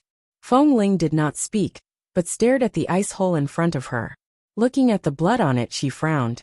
However, just as the men who Fatai Dabin and Fatai Da had shaken off approached, Feng Ling abruptly shifted her gaze away from the water in front of her. She stared at them with reddened eyes, and unexpectedly turned around. She raised her leg and kicked a body on the ground, sending it flying toward the group of men. She then abruptly swooped forward and grabbed one of the men's collar. She swung her fist viciously into his face and snatched his gun. With precise marksmanship, she killed 3 men. She then turned to look at the other 2 men with reddened eyes who were unable to hit her due to Fatai and Dabin's interference. Feng Ling aimed the gun in her hand at the head of one of them. When the gun was dozens of meters away, she mercilessly fired again. With 2 pung-pung sounds, along with the gunshots from Fatai and Dabin's hands, the 2 men fell to the ground. From head to shoulder, blood splattered everywhere. Looking at the corpses on the ground, and the pool of blood mixed with the snow, none of the 3 men looked happy. They turned back to look at the quiet water in the ice hole. It had been several minutes. Any normal person would find it hard to survive in this place. After all, the temperature of this river was not something a human body could withstand. However, none of the 3 men spoke. Fatai and Dabin continued to stare up. Feng Ling's back was to the water behind her, her hand gripping the gun handle tightly. All of a sudden, there was a splash from the water behind her. Someone had emerged from the water. "Boss!" Fatai and Dabin abruptly shouted in that direction in disbelief. Feng Ling also abruptly turned around. First, she saw a pair of hands reaching out from the water, firmly and accurately climbing onto the edge of the ice hole. Following that, Li Nanhing's head emerged from the water. In this extremely cold weather, the man's entire body was covered in blood as he climbed onto the edge of the ice hole. The man used the last bit of strength he had left to find an exit. Before his strength was completely exhausted, Feng Ling and Dabin immediately rushed over to grab one of his hands. Fatai was afraid that he would be in danger if he stood there with his weight, so he stood behind Feng Ling and told her to lie down. Then, he tugged on her leg to help her pull back. Finally, the 3 of them worked together to pull Li Nanhing out of the water. Li Nanhing fell onto the ice and took several deep breaths. At the same time, he coughed out 2 mouthfuls of water and closed his eyes. However, they could see that he was breathing heavily, but his strength was completely exhausted. Feng Ling, Fatai, and Dabin removed their winter clothes to cover him while checking his body. There were no injuries. It seemed like the water on the surface belonged to the other party, and not Li Nanhing. To avoid being surrounded by others, Dabin and Fatai used their strength to help Li Nanhing up. They turned back to give Feng Ling a look. "Let's go." Feng Ling caught the guns that Dabin tossed over. She rearranged the bullets in the 2 guns in her hands and placed them by her waist. If there was another ambush, the 2 of them would support Li Nanhing while she dealt with the enemy. Just like that, they quickly moved along the river and returned to the safe and hidden path. In the 10 minutes that they walked back up the mountain, Li Nanhing, who was initially breathing heavily, was no longer moving. Dabin occasionally reached out to feel his body temperature. As he did so, he frowned and said in a low voice, "It's similar to Fatty's situation that day. It's already a miracle that boss was able to deal with that piece of trash and climb back up safely in such a cold environment. The temperature is beyond what a normal person can endure, but right now his body temperature is rising rapidly." After that, they did not speak anymore and only sped up to return. When they returned to the camp at the top of the snow mountain, Dahu and the others had already dealt with the group of people. Seeing Feng Ling and the others had returned, they were about to welcome them when they saw Li Nanhing being supported from afar. Their hearts immediately skipped a beat, and they quickly ran over. What's wrong? Let's talk in the tent. Hurry, boil water, boil more water. Da Bin instructed as he quickly helped Li Nanheng into the tent. Dahu nodded and turned back to call out to the other 4 people. Everyone immediately gathered. Although she was worried, Feng Ling was still one of the people in charge of this operation at Rogers Pass. She paused outside the tent and turned back to look at Dahu, who was about to go to another tent to boil water. The people on the other side of the mountain have been dealt with? Dahu nodded. There are only about a dozen people up there. They have been hiding behind the mountain wall, not daring to come out. But if they dare to poke their heads out, we will instantly kill them. They have all been dealt with. Chapter 889. When I was underwater, only half of my body was in the water. I felt as though I was going to freeze in an instant. The cold air kept coming out of my body. I couldn't move at all. Standing by the bed, Fatai watched Li Nanheng, who had been quickly changed into dry clothes, but had fallen into a coma due to a serious high fever. He said sympathetically, "Boss, you can hold on for so long. You're really not a human." Scram. Why are you still making sarcastic remarks at a time like this?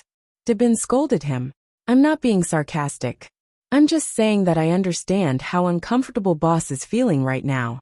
In this kind of cold water, and with such a sudden high fever, I'm lucky that I survived. Fatai frowned. Boss's fever has reached 40 degrees Celsius in an instant. It's even worse than when I was at that time. In fact, Fatai was right. No matter how good Li Nanheng's physique was, it was not easy for him to come out safely in the cold water that was beyond the range of ordinary people. Even Li Nanheng couldn't resist this kind of physical limit and collapsed in the end. However, the current situation was that even though they had prepared sufficient cold medicine, such as cold medicine and fever medicine, his body temperature still did not drop in the past hour. Instead, it rose by a few tenths of a degree. He really couldn't continue to burn like this. At the same time, they helped him to cool down physically. Fortunately, after experiencing what happened to Fatai a while ago, everyone was familiar with the physics of lowering the temperature. They cooperated very well, and their speed was also very fast.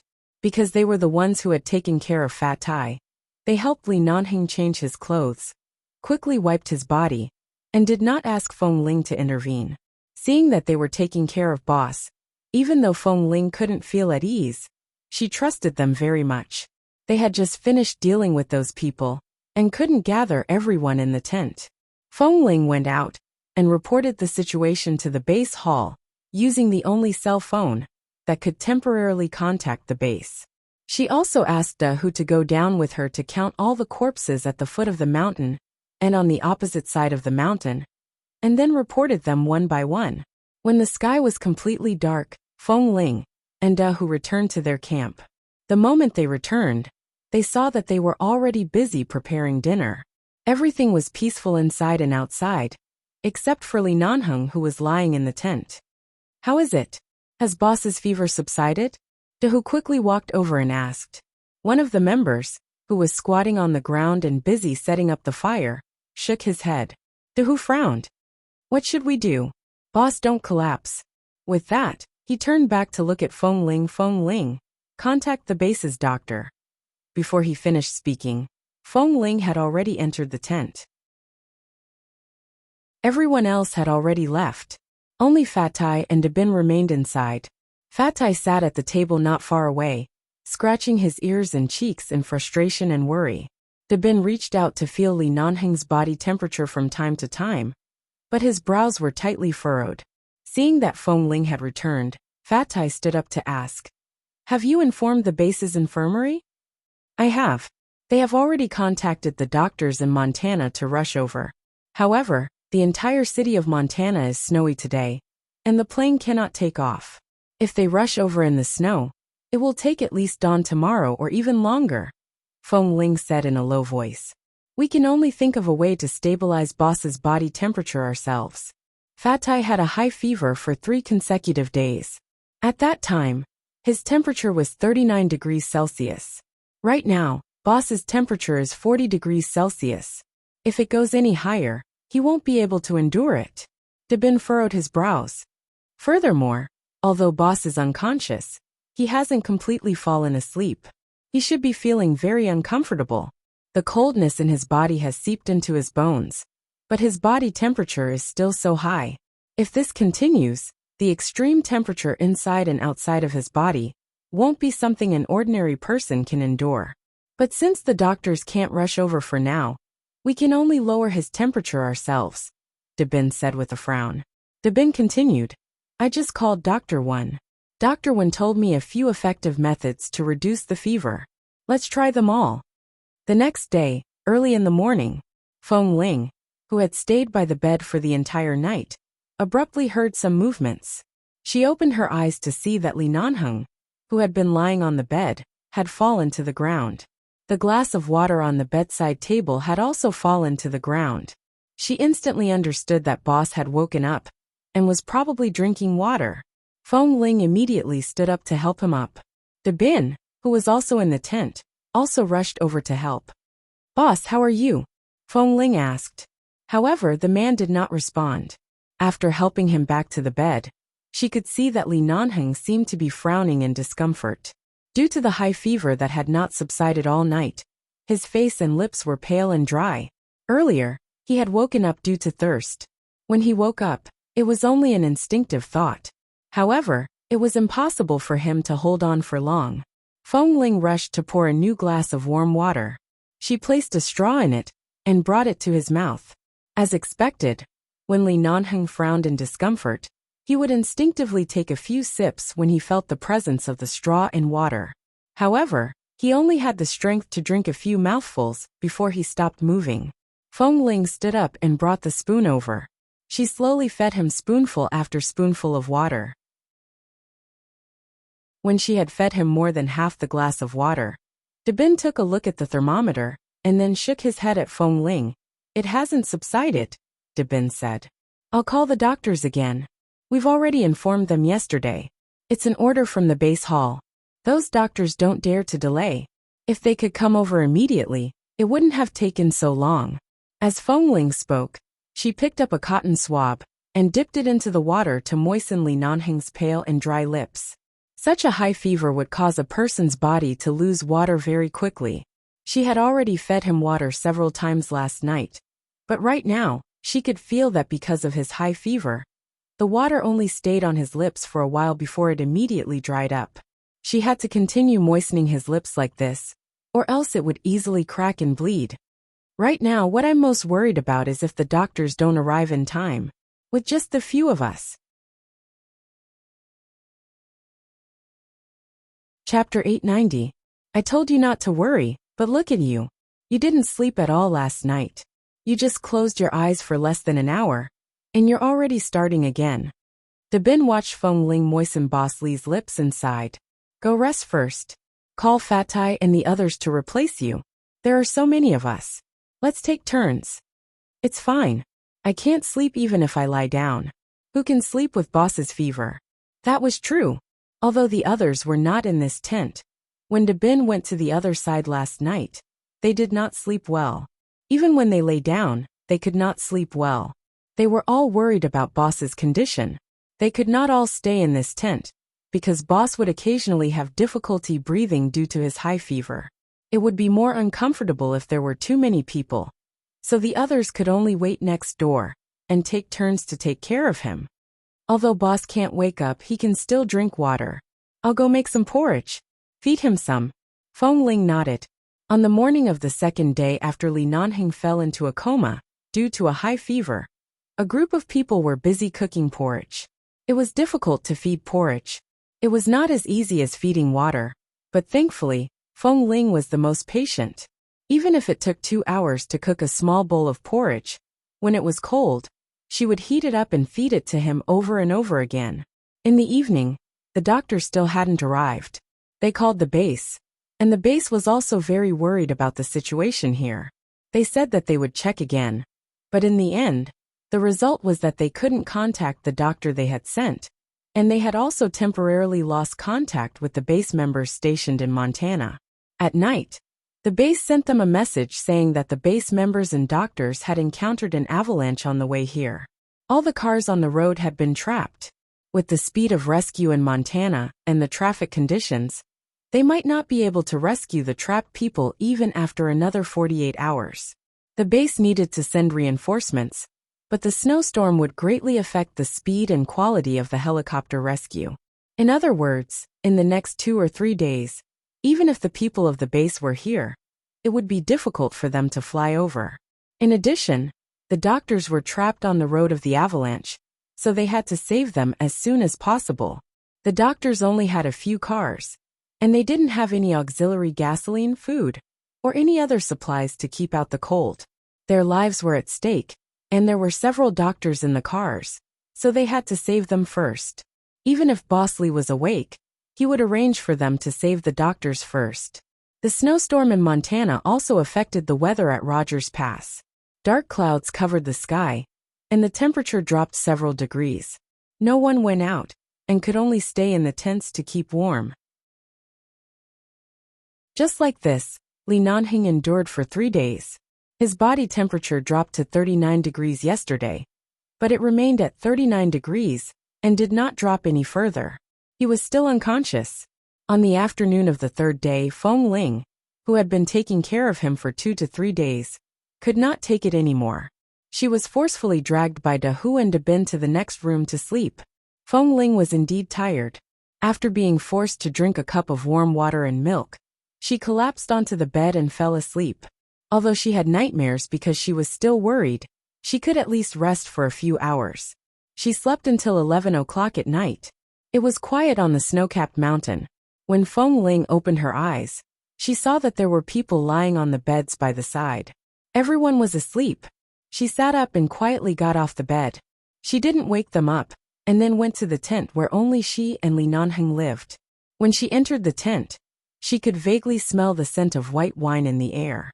However, in order to lower Boss's temperature, she had used white wine to wipe his body and the joints of his limbs. Feng Ling did not pay much attention to it. She walked in and saw that Fatai was sitting by the bed. However, his head was lowered bit by bit. It was clear that he was about to fall asleep. She walked over and patted Fatty's shoulder. She lowered her voice and asked, "Where's Da Bin? Why are you alone?" Fatai was startled awake. He turned back to look at her and sighed in relief. He's on night duty today. He's patrolling outside. He's worried that there might be enemies hiding in the surroundings. So he went to the other side and the river. He just left not long ago. By the time he comes back, it'll be daybreak. Feng Ling glanced at Fatai. "You go sleep next door. I've been sleeping since the afternoon. I'm fine now. I'll keep watch. You go sleep." Fatai nodded. He was indeed extremely tired. He stood up and stretched lazily before heading out.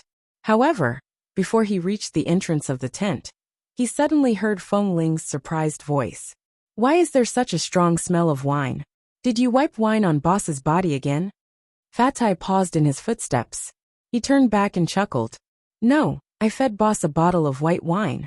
Feng Ling's hand, which was about to touch Li Nanheng's forehead, froze. She abruptly turned to look at Fatai. "What wine? Boss's fever is so high, and you fed him wine? Are you crazy?" "Don't get agitated." Fatai saw Feng Ling's angry expression and rushed to explain. "In fact, I just experienced such a high fever a while ago. I know how uncomfortable Boss is right now. I've just measured Boss's temperature, and it has already dropped to 38.6 degrees. He's probably going to recover soon, but because of the high fever a few days ago, his head hurt so much that I wanted to die. When I was in such a state, I really hoped that someone could give me some wine, so that I wouldn't feel so uncomfortable. However, at that time, I couldn't open my eyes and didn't have the strength to speak. I felt that Boss should be in the same state as me at that time, so I fed him a bottle of white wine. It's not much, just 4 or 5 ounces. 4 or 5 ounces. If Feng Ling's eyes could kill, Fatty's heart would have been pierced by thousands of arrows. Fatai, this is murder, do you know? He's having a fever. It's really okay. A man won't be so weak after a serious illness. Besides, wine is like an anesthetic. It can relieve a lot of pain. Scram.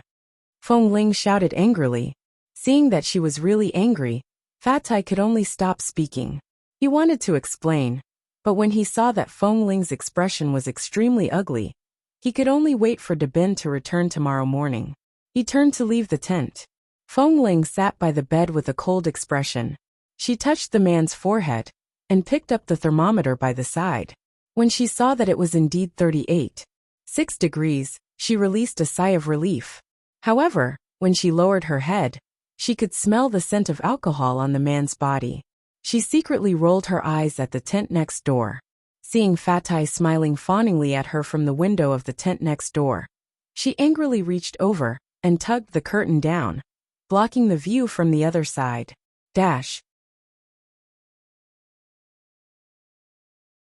Chapter 891. She couldn't tell if Fatai was too muddle-headed or he was too kind-hearted. But this damn fatty was definitely a typical careless and heartless person. A person with a high fever shouldn't drink alcohol, even if he had a serious headache. Feng Ling was worried that Li Nanheng would continue to have a fever because of the alcohol, so she sat by the bed to test his temperature from time to time. She had already fed him the alcohol. She could only pray that Boss Li's physical fitness could withstand this damn fatty's alcohol. After observing by the bed for a while, and making sure that Li Nanheng seemed to be fine except for his slightly unstable breathing, Feng Ling got up to get some water. She then returned to the bed to feed Li Nanheng water and moisten his lips. She got up to get a basin of water to help him wipe his body, when she suddenly saw Li Nanheng's eyes slowly open. The man's alcohol tolerance was not very good because of his high fever. He looked at her with slightly tipsy eyes.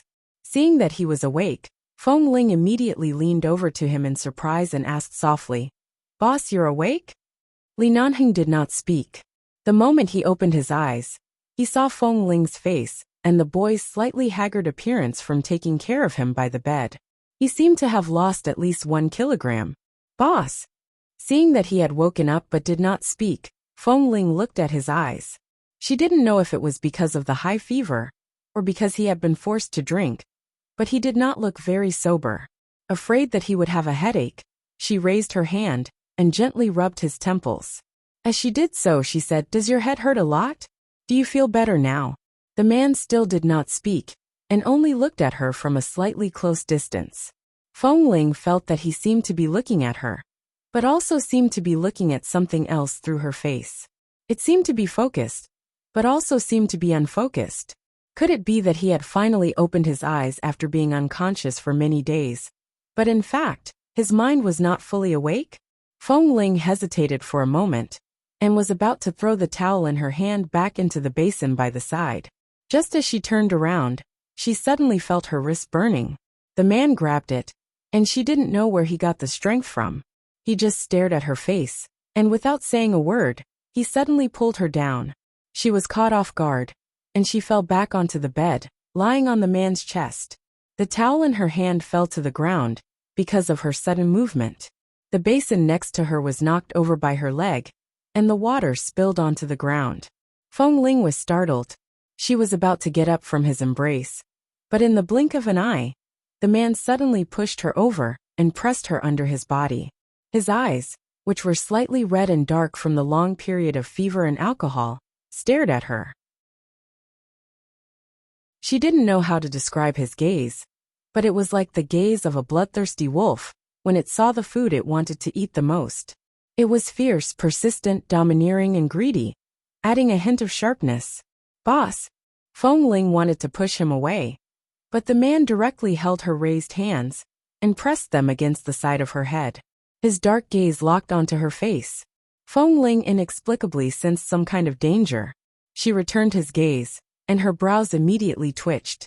She rushed to get up, but the man still held her wrists tightly and pressed her down on the bed.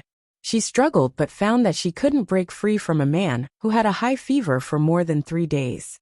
She wanted to use force again, but because she deliberately avoided his injured wrist, she couldn't use too much force to fling him away. She raised her leg and was about to use the posture of bending her knee to push him away. However, the instant her knee was bent, Li Nanheng's gaze was heavy, and he kissed her heavily. "Yu, what are you doing, Yu?" Feng Ling's eyes widened. Because of the man's sudden kiss, she instinctively looked toward the entrance of the tent. At a time like this, If De Bin returned early from his patrol and was seen by others, she would not be able to explain herself. Boss, Feng Ling forced herself to tilt her body and use her shoulder to push him away. However, because of her movements, the man's gaze became even darker as he watched her face. He did not hesitate to kiss her again. He did not say a single word, nor did he give any explanation. He kissed her fiercely. This was a kiss that was truly fierce. Unlike that day at his residence, when he could at least maintain his consciousness, at this moment, he clearly was not sober. Because of this, Feng Ling could not push him away. No matter how she struggled, he would press her down. She suddenly regretted finding opportunities to feed him these past few days. If she directly starved him for 3 days, let's see if he would still have so much strength. Because of his fierce kiss, her lips were numb and swollen. Feng Ling's hands were pressed firmly against the bed. She opened her mouth to bite him. Although the man still had the strength to restrain her physically, his reaction speed was clearly affected. After being bitten by her, not only did he not sober up, but his eyes were as dark as the night. He ignored the bloody taste on his lips and lowered his head to bite her lips as well. Like a ferocious beast that was determined to devour its prey, he did not hesitate or show any mercy. Feng Ling was angered by his crazed actions. However, when he was rational, she could not push him away. Right now, when he was irrational and reeking of alcohol, she could not push him away at all. When her lips were bitten by this man, and she kept resisting, the man restrained her hands behind her back and held her chin with his other hand. His kiss deepened and became more resolute. With their mouths sealed, in the warm tent, the two of them seemed to be in a silent confrontation. Feng Ling glared at him, but because of her gaze and her incessant struggle, he did not hesitate to abruptly tug down his hand that was originally holding her chin. The air immediately heard a rip sound. The small shirt and the collar of her thin down jacket was instantly torn by the man, and the fabric was piled up in the collar of the down jacket. Because of this action, Feng Ling's hair all stood on end. However, no matter how she struggled, this man had thousands of ways to lock her hands and feet in such an unconscious state. When she was about to use the same trick to twist her body away, the zipper of her down jacket had already been tugged down by the man.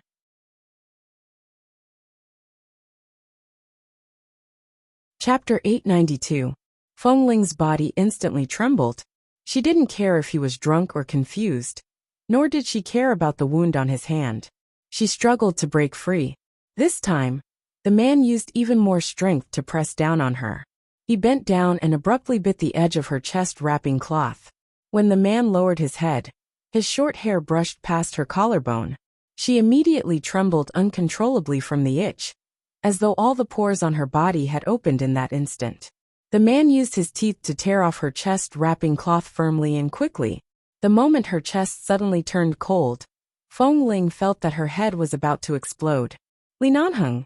She was afraid of disturbing the people in the tent next door, so she suppressed her voice and called his name in a low warning tone.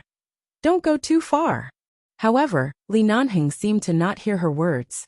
His teeth and his raised hand cooperated very well, and in a few seconds, her clothes were completely open. Feng Ling was enraged. She twisted her body with force, but the man suddenly bent down and kissed her, sealing her mouth that was about to curse. He was still burning and entangling her mouth with a burning force. She bit him with all her might, but he didn't dodge. However, when she suddenly turned her head and bit his shoulder in anger, the man only let out a low chuckle from his chest. She didn't know what this chuckle meant.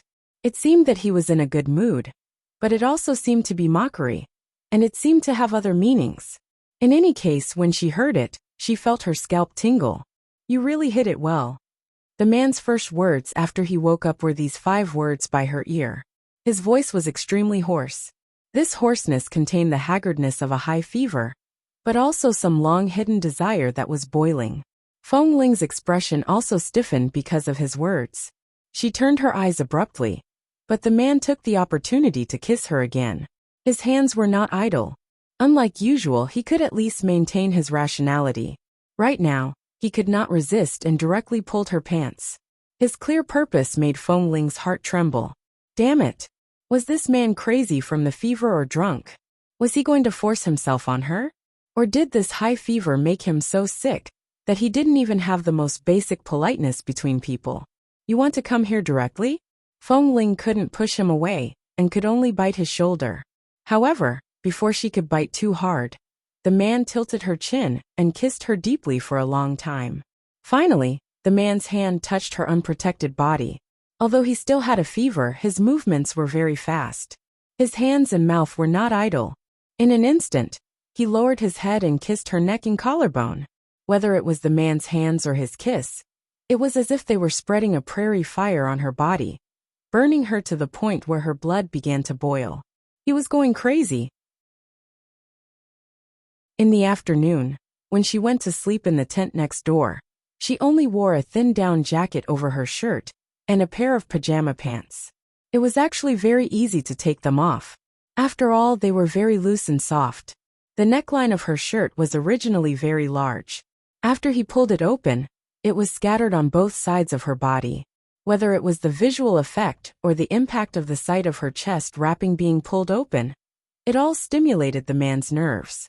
It was not that Feng Ling had never seen such a thing happen on the training ground. However, right now, she was actually unable to resist such an accident. The man held her and kissed and nibbled on her neck. He kissed her randomly. Sometimes it hurt, and sometimes it was kissed until it was numb. Her whole body was trembling. She didn't know if it was because of anger or because of the kisses. However, her hands were still tightly locked behind her back. Using the weight of their bodies, he pressed her hands down, and she could not move at all. When Li Nanheng finally turned his kiss to her ear, she gritted her teeth and lowered her voice to say, "Li Nanheng, are you sober or not? Are you crazy? Do you know what this place is? Someone can come in at any time. Whether it's Fat Tai, De Bin, or the other people next door. Anyone can come in at any time. This tent doesn't even have a door, ugh." Before she could finish speaking, the man had already sucked her earlobe and moved around the edges of her ears. Feng Ling, who had never been stimulated like this before, trembled uncontrollably. She wanted to avoid him, but the man held her face and kissed her on the cheek. As he kissed, his hands moved to undo her clothes. Feng Ling gritted her teeth. She hated that her physical strength was inferior to his. A man who had a high fever for 3 days could subdue her. If she really met someone with brute force on the battlefield in the future, would she be sacrificed on the spot? No wonder, even though she felt that she was outstanding in all aspects, Li Nanheng always ridiculed her physical strength. It seemed like there was indeed nothing wrong with his ridicule. Compared to a tall man like him, her physical strength was indeed much weaker. Even though she was clearly being violated by him, she was actually unable to struggle free. The place that no one had ever touched before sent a numbing sensation that made her feel as though she had been electrocuted. She bit her lips and turned to glare at him. However, the man chuckled and hoarsely whispered in her ear, "Little liar." Because of these 3 words, Feng Ling felt as though she had been electrocuted from head to toe. She glared at him from the corner of her eyes and tried to move again. However, her hands, which were restrained behind her back, could not move at all. She turned to bite him hatefully, but the man turned his face and kissed her other ear, causing her body to tremble uncontrollably. She could not even use the most basic strength to struggle free. As the man kissed her, he held up one of her hands and easily pried open her fist. She thought he was going to pull her hand down again, but when she was about to struggle back, the man lowered his head and kissed her palm. This kiss landed on the slightly protruding callus on her soft white palm. When he kissed it, the man closed his eyes as though he was pious and affectionate. All of Feng Ling's struggling movements paused because of the man's kiss. She stared blankly at the man who was pressing against her and watched in disbelief as he kissed her palm.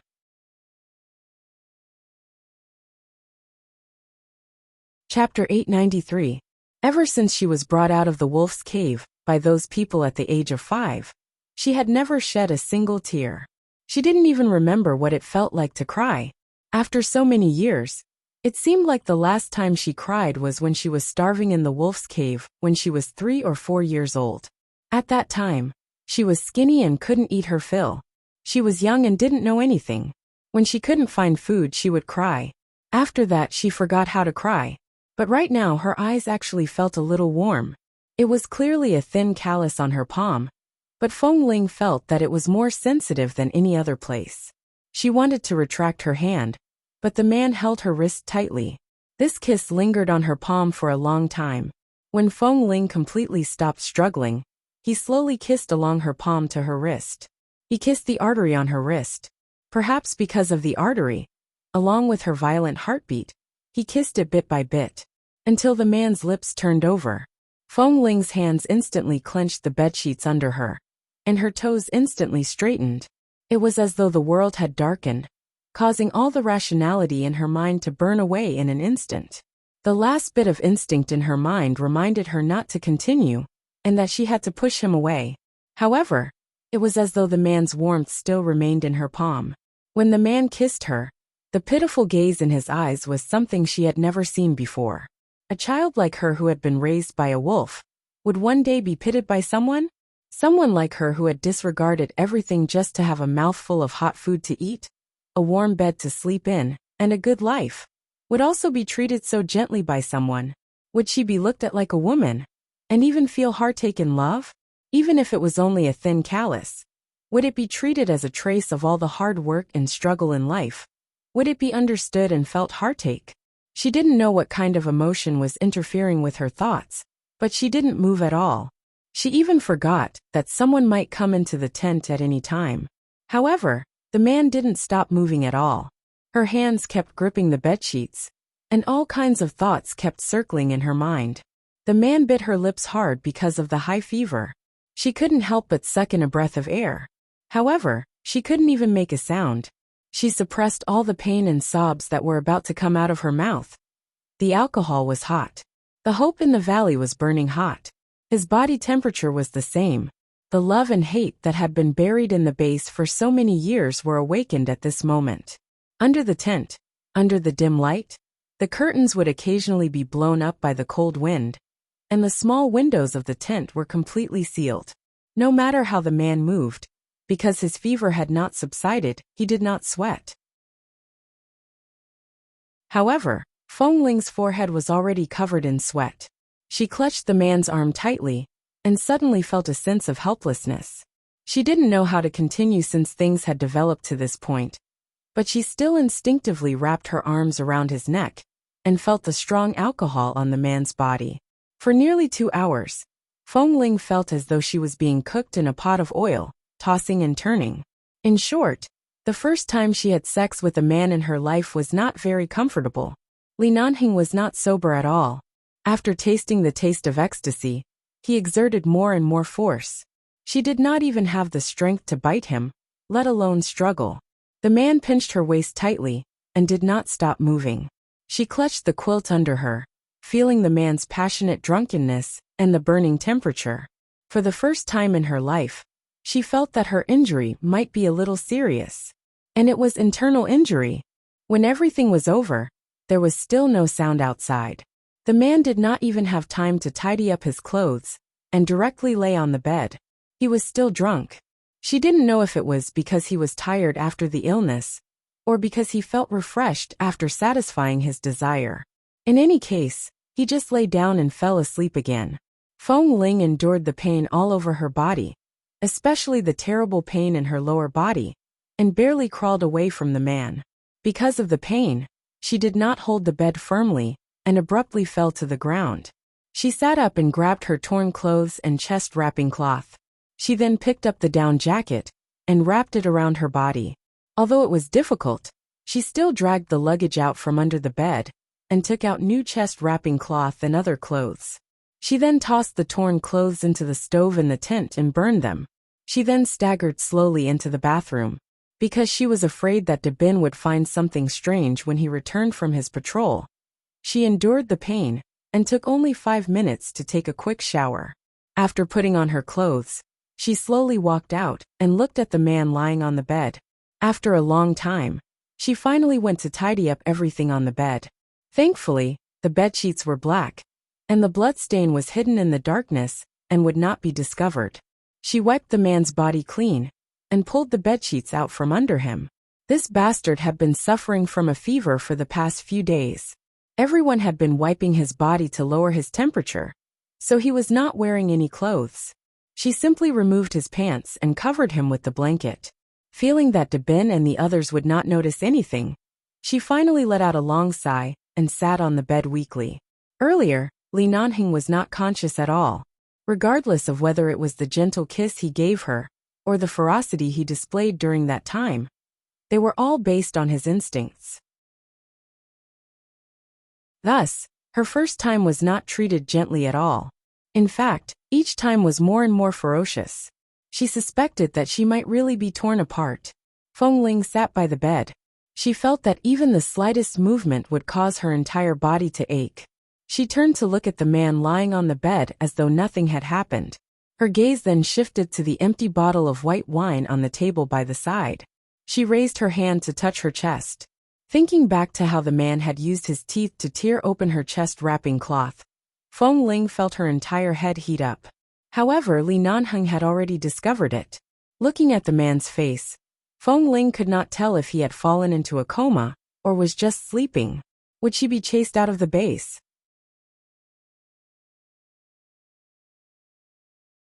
Chapter 894. Dawn arrived. Dabin returned from the outside covered in snow. The first thing he did was to return to Li Nanheng's tent. Why did you change people? Didn't we agree to have Fatai take care of him tonight? You haven't slept well for several days. What are you doing here? Dabin shook off the snow on his clothes as he approached the bed. At the same time, he glanced at the man who appeared to be unconscious. How is it? Does he still have a fever? Feng Ling returned to her senses. Only then did she realize that she had been sitting here in a daze for several hours and had forgotten to check boss's temperature. She picked up the thermometer and said, 38 degrees. Although he still has a fever, this temperature shouldn't be a problem for boss. He's already survived 40 degrees. He should be fine now. Dabin glanced at Feng Ling as he spoke. He suddenly furrowed his brows and lowered his head to look at her carefully. What happened to your neck? Feng Ling abruptly raised her hand and placed it on her neck. Although her clothes were thick, her collar was not very high. Back then, she had been in a rush to put on her clothes and did not notice the hickeys on her neck. My throat isn't feeling well. I learned from some old people and rubbed my neck with wine. It might have turned red. From this angle, Dabin could only see a small red mark. Before he could take a closer look, Feng Ling had already covered it up by tugging on her collar. He did not suspect anything. In this world of ice and snow, anyone could catch a cold or a fever. It was normal for someone to have a sore throat. Furthermore, Feng Ling had been taking care of boss for the past few days. It was likely that she was tired and uncomfortable. Dabin, I'm not feeling well. I'll go rest next door. I know you've been patrolling outside for an entire night. I'll call Dahu over. There's no need. If you're not feeling well, hurry and lie down to sleep. No body can withstand the fact that you've been guarding here for the past few days. As Dabin spoke, he used his chin to point at the entrance of the tent, meaning to urge her to quickly go and rest. He didn't intend to keep her. Feng Ling stood up. She did not look at the man on the bed and headed out. When she was about to reach the door, she paused and turned back to speak. Last night, Fatai fed boss a bottle of white wine to alleviate his headache and dizziness. Right now, I don't know if boss's body can take it. Although the temperature has temporarily dropped, I feel that the fever might rise again at any time. You guys keep a close eye on him. F***CK. Damn fatty. Did a donkey kick you in the head? How can a person with a high fever drink alcohol? Dabin was so angry that he was about to choke. He's just doing it out of good intentions. Although Feng Ling was angry, in order to prevent Dabin's bad temper from getting back at Fatai, she told him to keep an eye on Li Nanheng's temperature and comforted him. After Dabin angrily sat down on the bed with a straight face, he left the tent. His body was really uncomfortable and sore. He was so tired that he wanted to lie down and sleep until the sky turned dark. However, the moment she walked out, she was hit by the cold wind outside. The early morning wind was especially cold. Feng Ling released a long breath. She raised her hand and pulled her collar up a little. She stood outside for a while. She did not wear the thickest winter clothes, and only wore a thin feather coat. The cold wind quickly penetrated through her clothes, but it was as though only this kind of bone-chilling cold could freeze all traces of heat inside and outside of her body. Everything returned to calmness amidst the confusion and unconsciousness. It was unknown how long Feng Ling stood outside. Fatai was sleeping soundly when he suddenly felt a wave of cold air approaching. He opened his eyes in fright. In the blink of an eye, he saw Feng Ling lying under the blanket about a meter away from him. She then covered her head with the blanket and fell asleep without saying a word. Fatai sat up abruptly and pushed her through the blanket. "Hey Feng Ling, did boss's fever subside last night? Where did you go earlier? How long have you been standing outside? You're so cold that even the cold air outside has been brought in." Seeing that Feng Ling didn't respond, Fatai frowned and muttered, "You can't lie down like this. You have to warm up before lying down. Otherwise, you won't be warm under the quilt when you're cold all over." Seeing that Feng Ling still didn't respond, when Fatai was about to pull her blanket, the person inside seemed to be in a very bad mood and firmly pulled the blanket up, not allowing anyone to lift the blanket. Fatai paused and had to stop pulling her, but he was afraid that she would really get sick.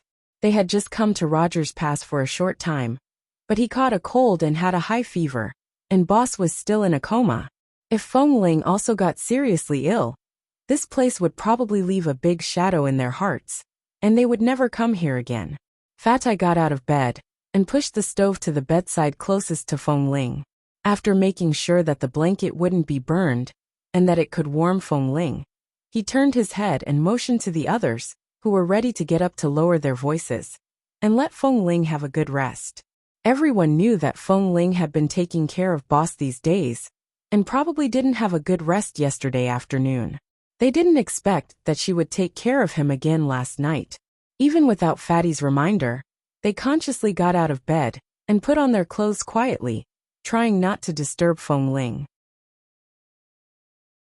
Especially when they heard that Feng Ling might not be feeling well, they decided to go to the tent next door for breakfast and leave the tent here for Feng Ling to have a good rest.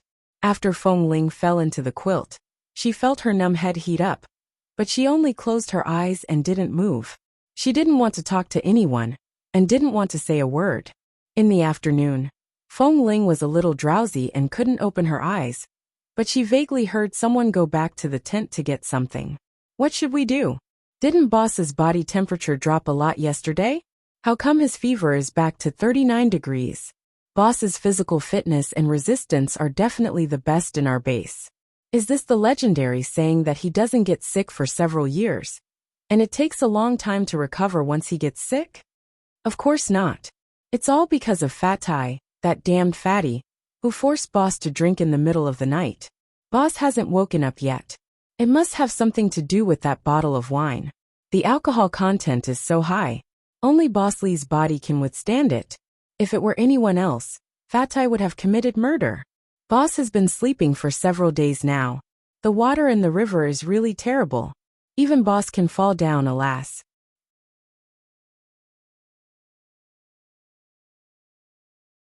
Chapter 895. Hearing their conversation, Feng Ling frowned in her sleep. She wanted to open her eyes but had no strength. Her eyelids drooped and she couldn't open them at all. Then she heard their footsteps as they walked out of the tent. Although she wanted to wake up as soon as possible, she eventually fell asleep again. When she regained consciousness, someone was wiping her face with a cold towel. She couldn't open her eyes and only heard Dahu's voice close to her.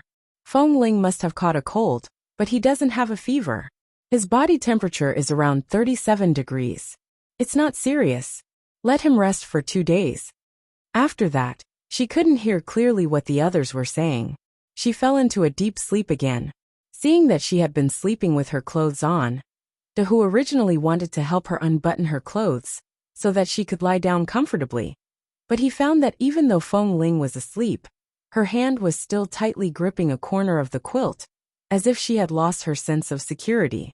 No matter how hard he tried, he couldn't pry it off.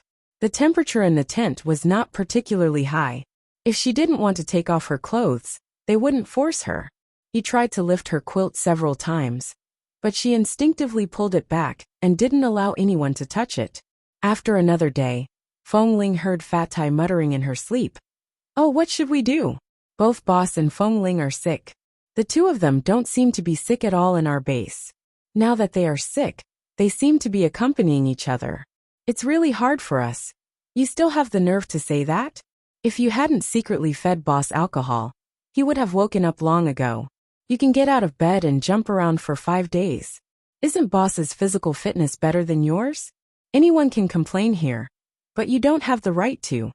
Fat Tai was immediately scolded into silence. After a long while he said, "I was really kind. At that time, I was so uncomfortable that I wish someone could get me drunk. You are you and Boss is Boss. How can they be the same?" Dahu smacked Fatty's head with his hand. If Boss's physique was any worse, the people from the base would have had to brave the snowstorm and risk countless lives just to send Boss to the hospital for emergency treatment. Luckily, Boss is in good health. Otherwise, you would have to bear the responsibility of a murder case. Another 2 days passed. Li Nanhing woke up. "Boss, you're awake? How do you feel? Or does it hurt or feel uncomfortable? Do you want to eat something first?" Fat Tai stayed by the bed and asked with an apologetic and earnest expression. Li Nanheng furrowed his brows and glanced at Fat Tai, who seemed to be trying to please him. He opened his mouth, but his voice was hoarse as though it was filled with sand. "How many days did I sleep for?" Fat Tai raised his hand and gestured 6. 6 days. Oh no, it's almost 7 days. It's already night time. Li Nanheng sat up, and Fat Tai rushed to help him up. Just as he was about to turn to pour water, Li Nanheng said hoarsely, "Call Dabin over." Fat Tai hurriedly went to call Dabin. When he called for Dabin, everyone heard him. Knowing that Boss had woken up, everyone rushed into the tent. Li Nanheng glanced at Dabin, and then at the others. Everyone was present except for Feng Ling. He did not ask. After Dabin came over, he simply asked a few questions about what happened after he fell into the ice cave, as well as about those gangsters. After asking, Li Nanheng's stamina was almost exhausted, and he was helped back to the bed. The group of people were busy preparing porridge, medicine, and water for Boss. After lying down for so long, Feng Ling did not come over. Li Nanheng asked Fat Tai, "Where's Feng Ling?" "Ah, Boss, I forgot to tell you. Feng Ling has been busy taking care of you for the past few days. One time, she didn't sleep for 2 days and 3 nights. Her body couldn't take it anymore, and she caught a slight cold. These 2 days, she has been resting in the tent next door." Fat Tai chuckled and scratched his head. He said softly, "Boss, do you really feel that there's nothing wrong with your body?" Li Nanheng glanced at him indifferently. What problem could there be? As he spoke, he moved to stand up again. Boss, don't get up. You've just woken up. No matter what, you should eat something and rest well for the night. You don't have much strength right now. I'll go check on Feng Ling." "Why are you checking on Feng Ling?" "Feng Ling is still sleeping. Earlier, when I went next door to get something, I saw that she was asleep. When we entered, we said that Boss had already woken up. She didn't say that she wanted to come over. She should really be feeling unwell. Otherwise, based on Feng Ling's concern for Boss, she would definitely come over immediately." Li Nanheng did not speak. He only watched Fatty's radiant expression. After a moment he asked coldly, "Did you do something wrong? Your entire face is filled with guilt." Fat Tai immediately choked on his own saliva. He coughed several times before looking at his boss in shock. He immediately sat down by the bed to explain. "Boss, I really did it for your own good. I was afraid that you would feel too uncomfortable, so I did it." Li Nanheng frowned. "What did you do?" "A few nights ago, when I was taking care of you here, I was afraid that your headache would be too uncomfortable. Not long ago, I experienced the feeling of my head exploding. To help you alleviate the pain, I fed you a bottle of white wine." Fat Tai pointed to the empty bottles by the side as he spoke. "The other bottles were originally used to help you cool down and wipe your body. I saw that there were so many bottles left, so I directly opened one and fed it to you." Li Nanheng immediately looked at him coldly, as though he was looking at a lunatic. When Fatai shrank his neck on the bed with a frightened expression, he said coldly, "I was wondering why my throat felt so uncomfortable these few days." Drinking on his own and being forced to drink were two completely different feelings. Fatai chuckled guiltily. "Boss, it's good that you're fine." Li Nanheng rolled his eyes at him. Right now he did not have any strength. If he had the strength, he would really kick him off the bed. "All right, Scram." Fatai did not dare to stay for a moment longer. He immediately hid behind Dabin and Dahu, following them to prepare food for Boss. After waiting for an entire night, Feng Ling did not return. Li Nanheng ate some simple food and was supported to the tent's window. Through the window, he saw Feng Ling lying on the bed next door, covered with a blanket. He did not say anything and was supported back to the bed. The next morning, Li Nanheng got up and got out of bed. Seeing that Boss had really recovered, everyone didn't stop him. When Li Nanheng was about to walk out of the tent, they hurriedly took the winter clothes and put them on for him. "Boss, it's getting colder these days. You've just recovered. Don't catch a cold again."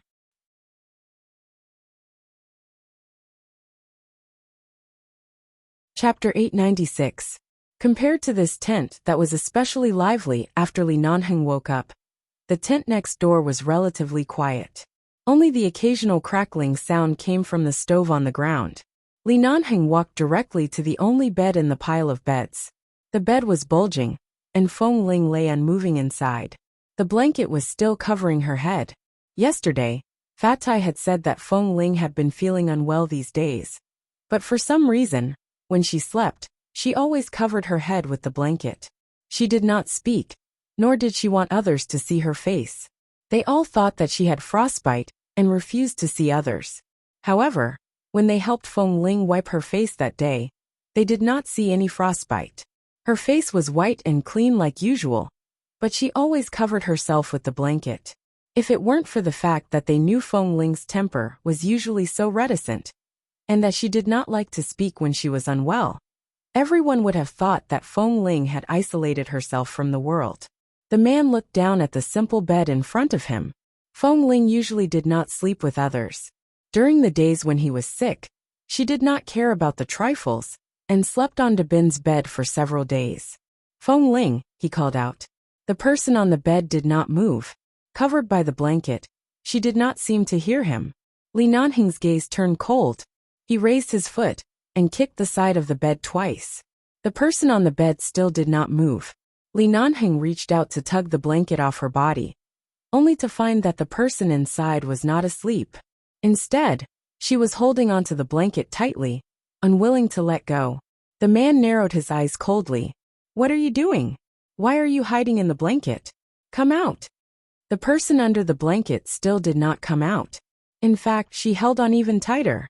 Li Nanheng's expression was cold as he used force. As he tugged the blanket away, Feng Ling, who had been lying on the bed for 3 days, suddenly grabbed a pillow and smashed it harshly against his face. Li Nanheng was caught off guard. Of course, he did not expect her to suddenly throw the pillow at him. He was hit by the pillow. It did not hurt, but the man's eyes were filled with hostility as he glared at her. The pillow fell in front of him and landed on the ground. Feng Ling rolled from one bed to the other, but the one next to her was Fatty's quilt. Fatai usually didn't shower, so she was unwilling to lift his quilt to cover herself. She simply rolled to a place 3 or 4 beds away, sat up, and was about to get off the bed. She didn't even look at him. Li Nanheng stood in place and watched her movements and the expression on her face. He narrowed his eyes slightly. "What are you doing? Since you've woken up, you should be resting in the tent. Why did you come here to torment me?" Feng Ling put on her shoes and stood up. Originally, she wanted to walk out, but her rationality reminded her that she could not do this. She resisted the urge to shoot him and turned to look at him. For 3 whole days, she had been lying there for 3 whole days. Her body and heart were finally starting to recover. She was no longer as sore as before, but her first time had still fallen into the hands of this bastard. It hurt so much that even her nightmares these 2 days were filled with scenes of him fiercely penetrating her body. "They said that in order to take care of me, you didn't sleep for several days and fell sick. I just woke up last night. This morning, I had the strength to get off the bed, so I came to take a look." The man looked at her angry face and walked over. He was about to tug her hand over, but Feng Ling quickly dodged. Seeing her suddenly rejecting him, Li Nanheng walked up to her and lowered his eyes to look at her coldly. "What's wrong with you? Why are you throwing a tantrum like a woman? And why are you throwing a tantrum without warning? What did I do to provoke you again?" Feng Ling's expression faltered, and she abruptly raised her eyes to look at him. The man had really just recovered from a serious illness. His handsome and indifferent face looked a little thinner, and his face was also a little pale. He stood in front of her and stared at her face as if he wanted to see through her. Feng Ling's heart immediately skipped a beat. Without waiting for her to speak, Li Nanheng coldly narrowed his eyes. "Because I fell into the ice hole that day and scared you." Feng Ling was silent for a moment. "No. Then why are you giving me that look?" Feng Ling clenched her fists by her sides. He didn't remember. He didn't know. He actually didn't remember anything. For a moment, she didn't know whether she should be glad or angry. She was glad that her secret could still be kept. She could still continue to live in 11 Base. She didn't need to be separated from this group of brothers, and didn't need to be driven out. What she was angry about was that this man didn't remember anything after doing that to her. Feng Ling's heart had never been so complicated. She clenched her fingers tightly. When Li Nanheng noticed her abnormal expression and leaned over to look at her, she was about to take a step back, but the man took a step forward and held her chin. Li Nanheng looked at her and said, "Li Nanheng, don't worry."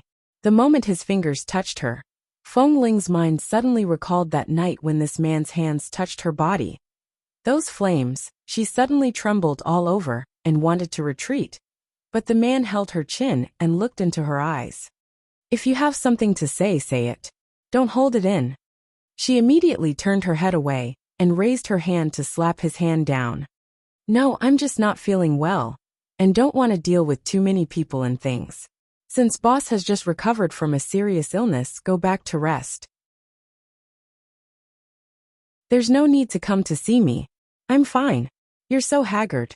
If I didn't know better, I would think that the person who had a high fever for 6 or 7 days was you," Li Nanheng said coldly. Feng Ling sneered inwardly. Who was the one who tortured her to this state? She did not explain. After a moment she asked, "Fatai fed you alcohol that night. Do you remember?" Li Nanheng looked at her. "I don't remember. I was muddle-headed from the fever and was fed alcohol. Do you think I'm an immortal who can stay sober at all times? If I hadn't heard them mention it after I woke up, I probably wouldn't have known that I was almost murdered with alcohol in my illness." Feng Ling, looking at her expression, Li Nanheng suddenly narrowed his deep black eyes. "Did something else happen that night when Fatai forced me to drink? Or was there another reason? What's with your expression?" "No." Feng Ling raised her eyes to look at him. His eyes were calm and puzzled, but her gaze was not so calm. She only met his gaze for a moment before quickly looking away. Seeing Feng Ling's sudden expression and attitude, Li Nanheng's expression did not change, but he clearly sensed that something was wrong.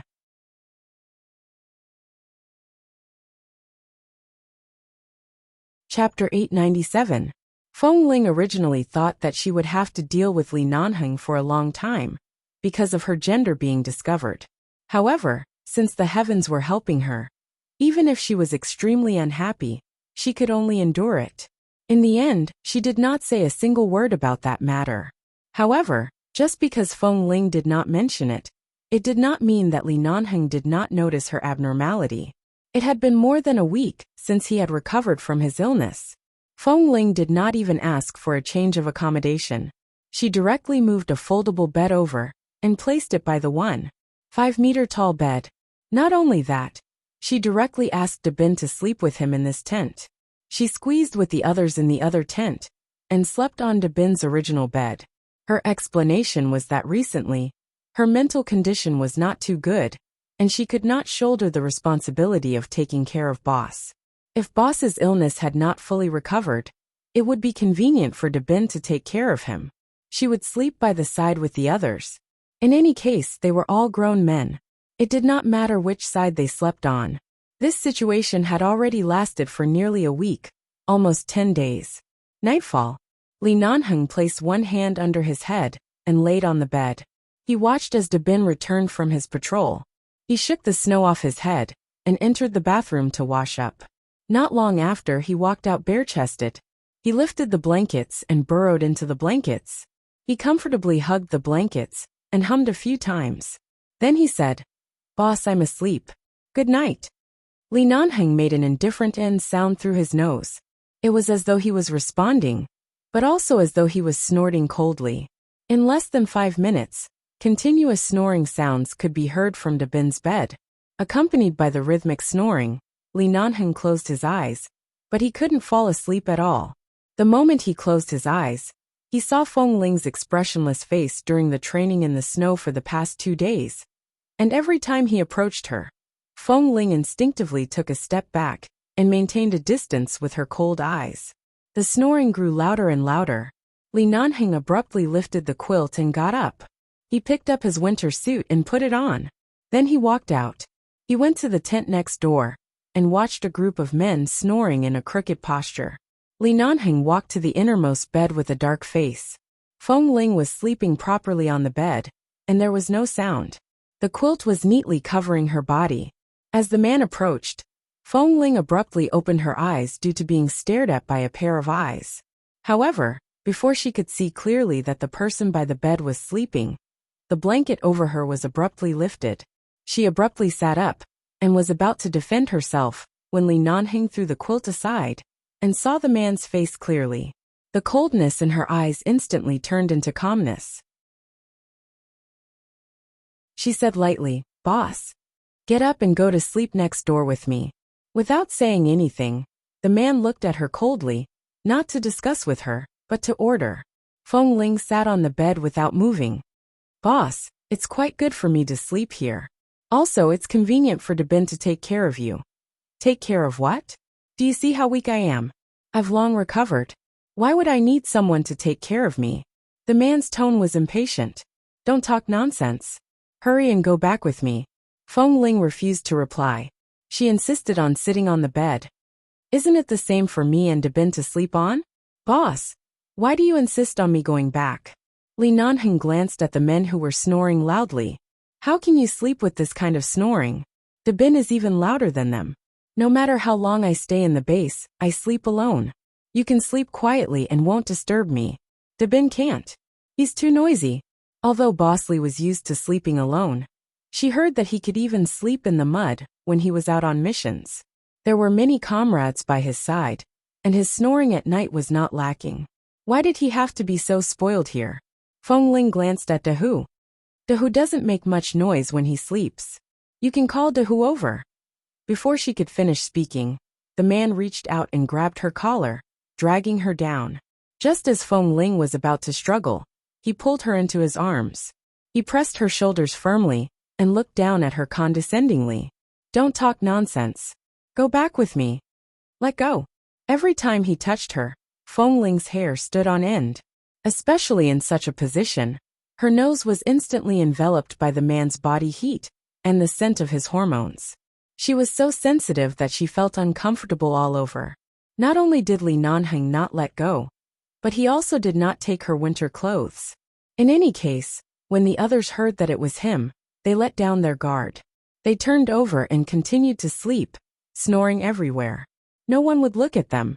He directly opened his wide winter clothes and wrapped Feng Ling in his arms. Just like that, he forcefully brought her out of the tent. Feng Ling struggled the entire way, but was still forcefully dragged into the neighboring tent by the man's brute force. When they arrived at Dabin's bedside, Li Nanheng kicked the bedside. Dabin abruptly woke up. He thought that something had happened and was about to quickly put on his clothes out of habit. However, he abruptly saw Boss Li's heavy expression and Feng Ling's unsightly expression. His brain momentarily went into a state of stupor. Several seconds later, he finally reacted. "Scram back to sleep next door." Li Nanheng was expressionless. His voice was cold, as though if he dared to stay here for one more second, he would directly kick him down the mountain. Dabin did not say a word. He was sleepy, and it did not matter where he slept. He quickly got off the bed. As he was only wearing a pair of large underpants, He was afraid that it would be too cold outside, so he wrapped the blanket around himself and quickly ran out. Looking at the empty bed, Feng Ling was about to say that there was no blanket and that she should return next door. However, before she could speak, the man directly kicked the light folding bed to the side and forcefully dragged her back to the bed that had always been hers. He pressed her down by the bed. The moment Feng Ling touched this bed, she felt as though she was traumatized. She trembled and wanted to stand up, but the man pressed down on her shoulders and firmly made her sit down. Stay here obediently. Sleep the way you slept in the past. Li Nanheng watched her coldly. My illness has already recovered. My temperature is normal. I won't infect you. And I don't need you to take care of me all night. Now lie down and sleep. Feng Ling struggled for a moment, and the man finally moved his hand away from her shoulder.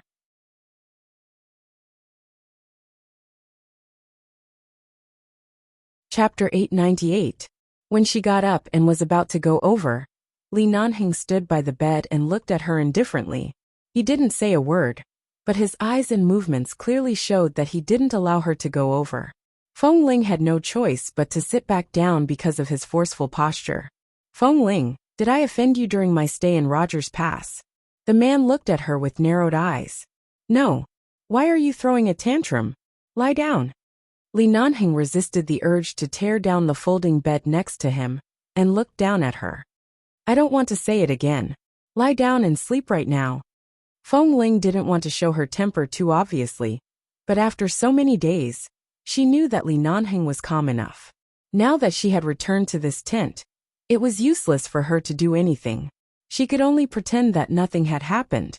After remaining silent for almost half a minute, she straightened her clothes and tugged her collar, which had been pulled crookedly by him earlier. She laid down, flipped over, and lay on the innermost side of the bed with her back facing him. She closed her eyes and was about to fall asleep like this. Li Nanheng didn't force her to do anything else. He just looked at her for a moment by the bed, threw his winter clothes aside, and lay down. The moment the man laid down, Feng Ling thought that it would be fine for her to sleep with her back facing him. However, as soon as he laid down, even though the two of them were separated by at least 20 centimeters, her sensitive body tightened. The memory of that night on this bed invaded her mind, making it impossible for her to calm down and fall asleep. After lying down, Li Nanheng raised his hand in satisfaction, because it was still the same person beside him. He rested his head on his arm and closed his eyes. It was quiet at night. Feng Ling had been pretending to sleep with her eyes closed, but the man behind her seemed to have fallen asleep. His breathing was even and steady. She couldn't fall asleep at all. She quietly sat up and was about to find a chance to get out of bed, when the man still rested his head on his arm and closed his eyes suddenly spoke, and his voice was sleepy and hoarse. Sleep well. Don't think about running out to feel the cold wind. Feng Ling paused. She tried to control herself, turned to look at the man with his eyes closed, and said impatiently, I can't sleep. Go out for a walk. Li Nanheng opened his eyes and looked at her. Why can't you sleep? Something on your mind? Or because of me? I just don't understand. I've only had a high fever for a few days. Why are you suddenly showing me such an expression? No, I haven't been feeling well recently. I don't have the patience to do anything. Boss, you don't have to pay so much attention to me. It's all an unnecessary misunderstanding. Feng Ling's expression was stiff. Li Nanheng narrowed his eyes and sneered. Don't you know why I deliberately paid attention to you? She abruptly recalled the 2 times he had openly confessed to her. She paused and did not speak anymore. She lay back down, pulled the quilt over herself, and was about to sleep. She did not want to speak another word with him. She really didn't know whether she should be glad that he didn't remember or angry that he didn't remember. Perhaps both. Otherwise, she wouldn't have been so uncomfortable in her heart for so many days. She didn't want to talk to him, didn't want to see him, didn't want to stand too close to him, didn't want to smell his scent, and didn't even want to hear his breathing when he slept. After living for so many years, Feng Ling thought that she was indifferent to everything and did not care about it at all. In the end, she was completely defeated by Li Nanheng. For the first time, She knew how it felt to be impetuous every day because of a man. She didn't sleep very well that night. After forcing herself to fall asleep, she still had nightmares. In the dream, she stood in the conference hall of the base, surrounded by a group of leaders of the base, the elders of the Li family, the leaders of the United States and the United Nations. Everyone was pointing at her and talking angrily. They were angry that she had deceived everyone, and that a man had hidden in the base for so many years without being discovered. In the dream, even though Feng Ling was scolded by a group of people, she still stood upright in the middle, neither humble nor pushy. Then someone threw something at her head. Even though she didn't know what was thrown and didn't feel any pain, there were still things being thrown at her. She turned around and saw that it was those people who surrounded her, who kept scolding and throwing things at her.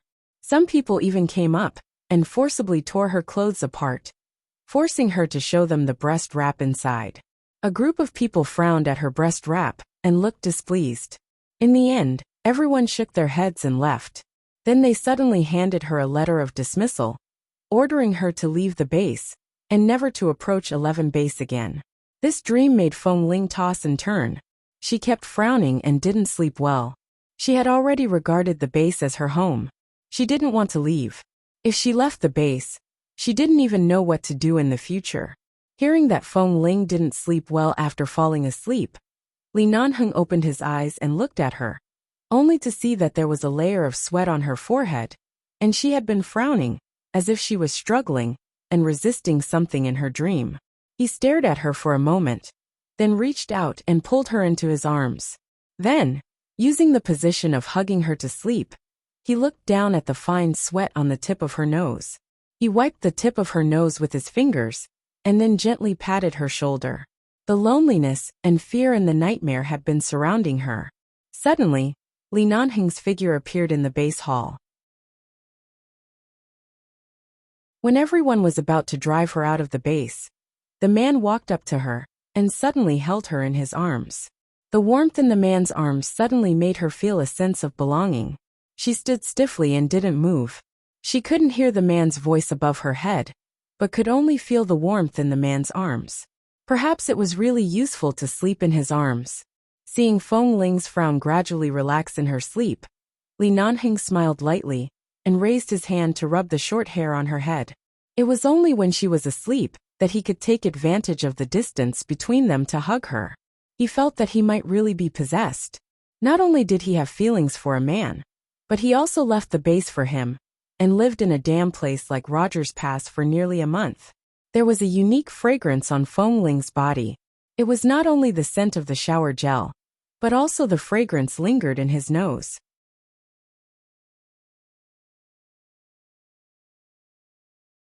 Chapter 899. However, before he kissed her, at such a close distance, Li Nanheng suddenly went into a trance. He looked at Feng Ling's face, and then at her lips.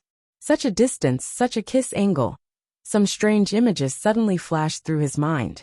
Those images didn't seem to be scenes he had experienced in a dream, but something that had happened in reality. When did he press her down on this bed? And when had he kissed her on this bed?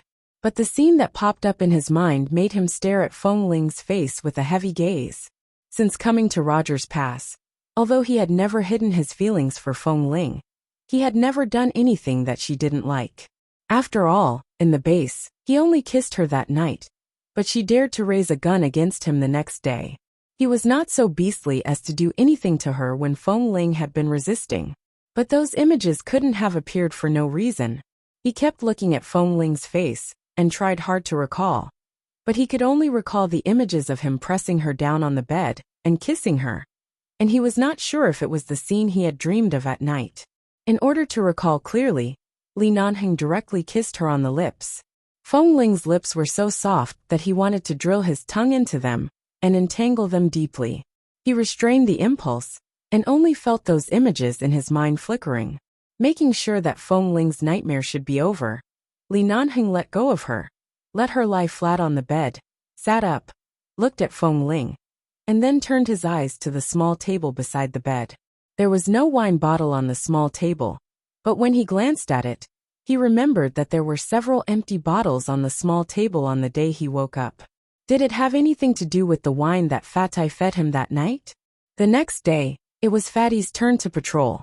However, when he was about to go down the mountain, he suddenly found that Boss Lee had also come. The two of them went down the mountain side by side. Fatai looked flattered. Boss, are you going to patrol with me? Li Nanheng glanced at the white snow around and said coldly, I want to ask you something. Ah, what do you want to ask, boss? Did anything else happen the night you forced me to drink when I had a high fever? Fatai thought back carefully. No. That night, when I said I gave you alcohol, Feng Ling was very angry and directly chased me out. But that night Dabin was patrolling. He probably went back to check on you in the middle of the night. If something happened, he would definitely tell us. That night, Feng Ling stayed in the tent to take care of you. Feng Ling didn't sleep for several days and kept watching over you. What else could have happened? Feng Ling is very angry. That's right. Just like everyone else, when they heard that I forced you to drink, they all scolded me for being unreliable. Feng Ling scolded me the same way, and then chased me out. In fact, that night, I was supposed to take care of you, boss. I wanted to let her have a good rest, but she must have been worried. After sleeping for an afternoon, she went over again. I saw that Feng Ling was angry at that time, so I was afraid that I would really anger her, so I left. That's it. Yeah, nothing else happened. No. At that time, I was in the tent next door and didn't fall asleep for a while. In fact, I was worried that it was not good to force you to drink. I sat on the bed and thought for a long time. You didn't hear anything at that time? No, it was very quiet. How long did you sit on the bed and think after returning to the tent? About 5 minutes. Li Nanheng. Hey boss, why are you leaving? Don't you want to patrol with me? Don't you still have questions to ask? Why are you leaving, boss? They had thought that they would stay at Rogers Pass for at least 3 months. To their surprise, after a month, they suddenly received an urgent notice from the base. The big shots of the United Nations and the U.S. military were going to visit 11 base. They were very confident and curious about the current situation of the sniper team, so they came to take a look in person. The training of the sniper team had been suspended for a month because of Feng Ling's deployment. Now they had to be called back to resume training immediately. Otherwise, if the 5 members of the sniper team were still immature when they returned, the U.S. military would take this opportunity to slander 11 base and take back the authority assigned to the base. Feng Ling didn't say anything. When Feng Ling went back, the others would definitely go back with her. After all, they came together and had to leave together. To be fair, if there were still people stationed here, another group of people from the base would be sent here. Li Nanheng planned to directly send several elites from the base over, so the mission at Rogers Pass ended 2 months ahead of schedule. Autumn had officially entered Los Angeles, and the temperature in the area where the base was located was at least 7 or 8 degrees lower than a month ago. And after returning to the base, they could no longer eat and drink every day like when they were in Rogers Pass. In an instant, they were busy with training in various training camps. The training schedule of the sniper team was quickly accelerated. The training that usually added up to about 7 or 8 hours was increased to 10 hours. There were also 2 more hours of training at night. Several special sniper training sessions were also added. Li Nanheng personally joined the training team and took turns to train the 5 of them with Xiao Fei. At 9 o'clock in the evening, the training ended and Feng Ling went straight back to her residence. After coming back, everyone was busy these days. Li Nanheng didn't go to the base's conference room for a meeting today. When Feng Ling walked back to her residence, he happened to go downstairs, and the two went upstairs together. Feng Ling walked forward all the way without looking back, without saying a word or greeting him. Li Nanheng looked at her cold back, walked to the floor where she lived, and was about to tell her about the recent arrangements of the base for the sniper team. However, when they arrived at the door, Feng Ling opened the door and went in, slammed the door with a bang, and didn't even give him a chance to speak. Standing in the corridor with the automatic lights on, looking at the closed door next door, Li Nanheng's eyebrows twitched. Just as he was about to walk over, suddenly his cell phone rang. Li Nanheng picked up the phone. After hearing what the person on the other side said, he paused, looked at the closed door in front of him with a meaningful look, and turned to walk out.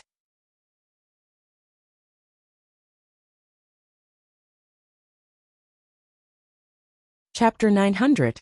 Li Nanheng took the things they handed over, looked at them, and glanced at one of them. Did you find it under the chair? Yes, after the two of us finished the training of Team 3. We sat in the canteen and drank tea for a while. Just now, we were a little hungry, so we ordered 2 servings of rice, so we stayed here for a long time. Feng Ling was eating here before. Feng Ling. It was her again. Li Nanheng quietly clenched the small piece of sanitary napkin, wrapped in a white translucent thing in his hand.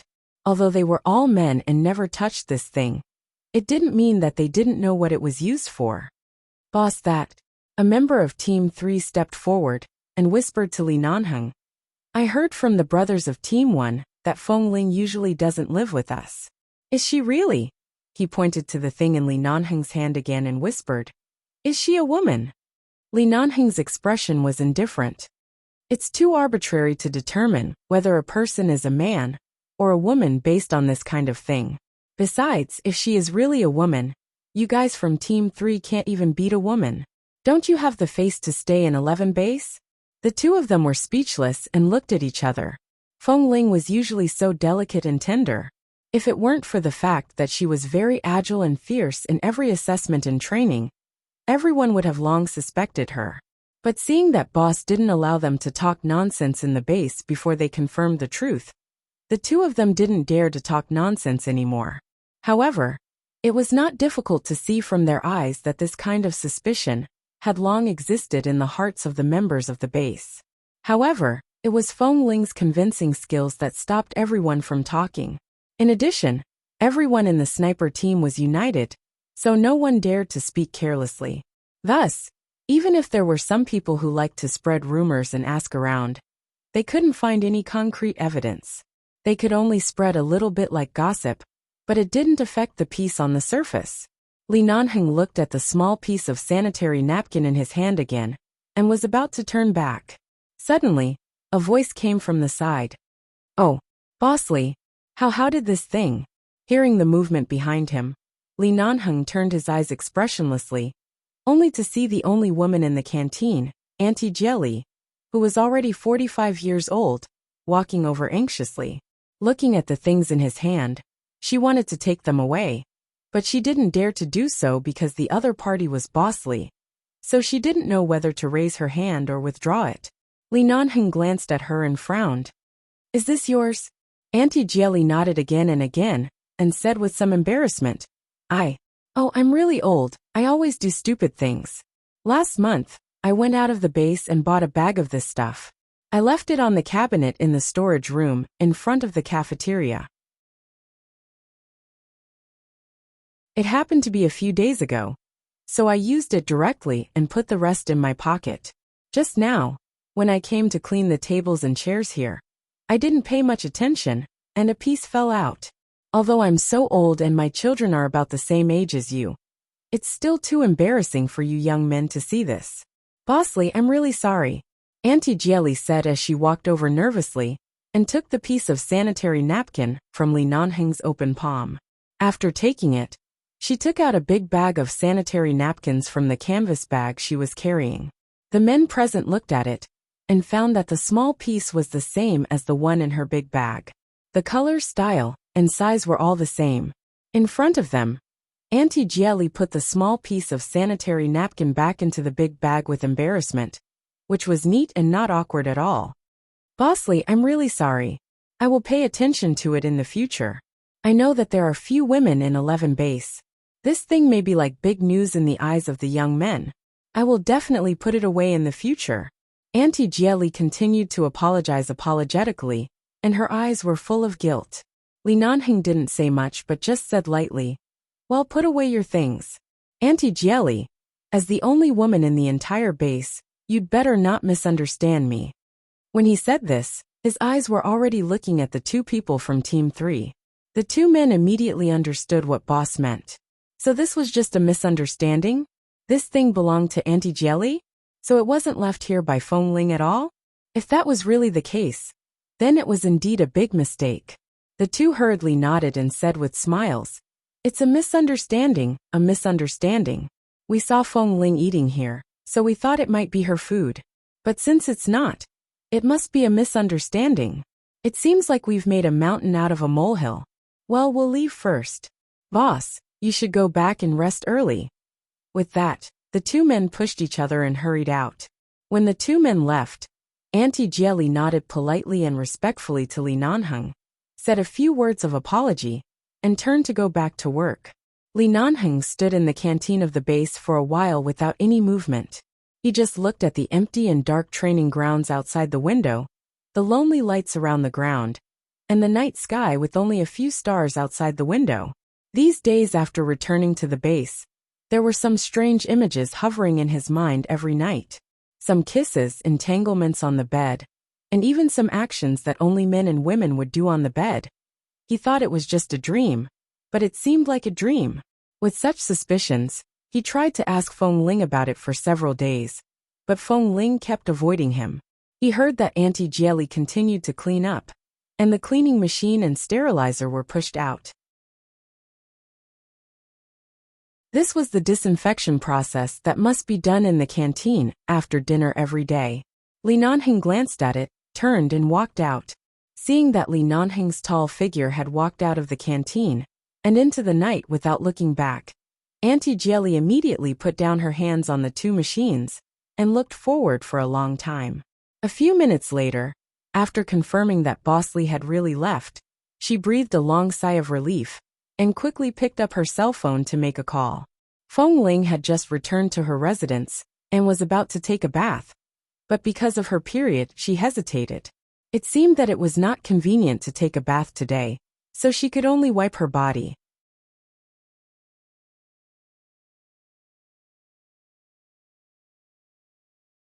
Chapter 901. Little Feng. Auntie Jie's voice came from the other end of the phone. She lowered her voice and whispered, "I was scared to death. I was almost discovered just now." "Almost discovered what?" Feng Ling wondered. "The 2 sanitary napkins I gave you. How could you be so careless? You left them in the canteen and were discovered by 2 guys in the base. Fortunately, I saw them when I came out. Otherwise, I don't know what would have happened." Feng Ling's calm expression froze. She frowned and searched her body. Sure enough, the sanitary napkins Auntie Jie gave her were gone. When she was about 13.5 years old, about a few months after she entered the base, her period came for the first time.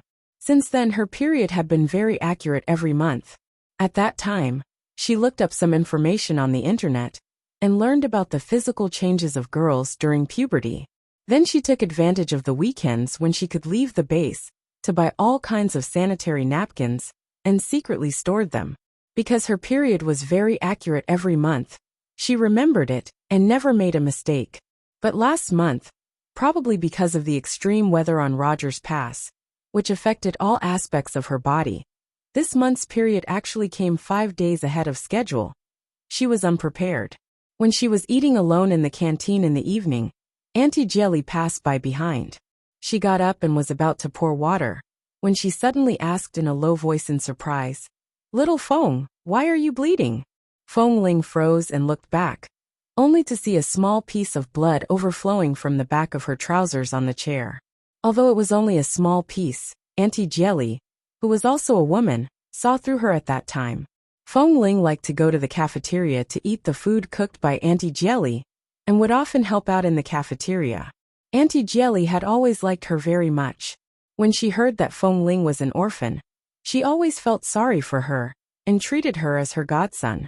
Therefore, after Feng Ling's explanation, Auntie Jie agreed to help her hide the truth and gave her 2 menstrual pads.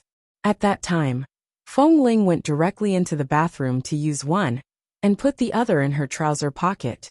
She didn't notice it and went back to her seat to continue eating, but she accidentally dropped it on the ground. Who discovered it? A warning immediately popped up in Feng Ling's mind, and her eyelids twitched.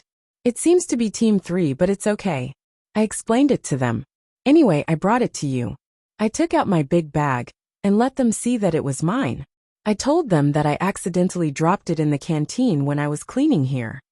Auntie Jelly said with a smile. But you must be careful in the future. Auntie Jelly said with a smile. But you must be careful in the future. It's really bold of you to pretend to be a man at such a young age. I can help you today, but I may not be able to continue to help you in the future.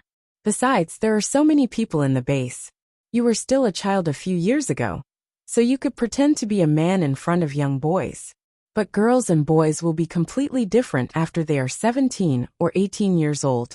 You will be more and more obvious in all aspects. You may be discovered one day. Ling Ling Heart Ling Ling said, iPhone Jelly Phone. Phone Ling Sai, it's not that troublesome. It's just that my heart is constantly beating fast, afraid that you'll be discovered. Sai. Auntie Jelly was about to say that Bosley also saw it just now, but the timer on the cleaner beside her hand rang.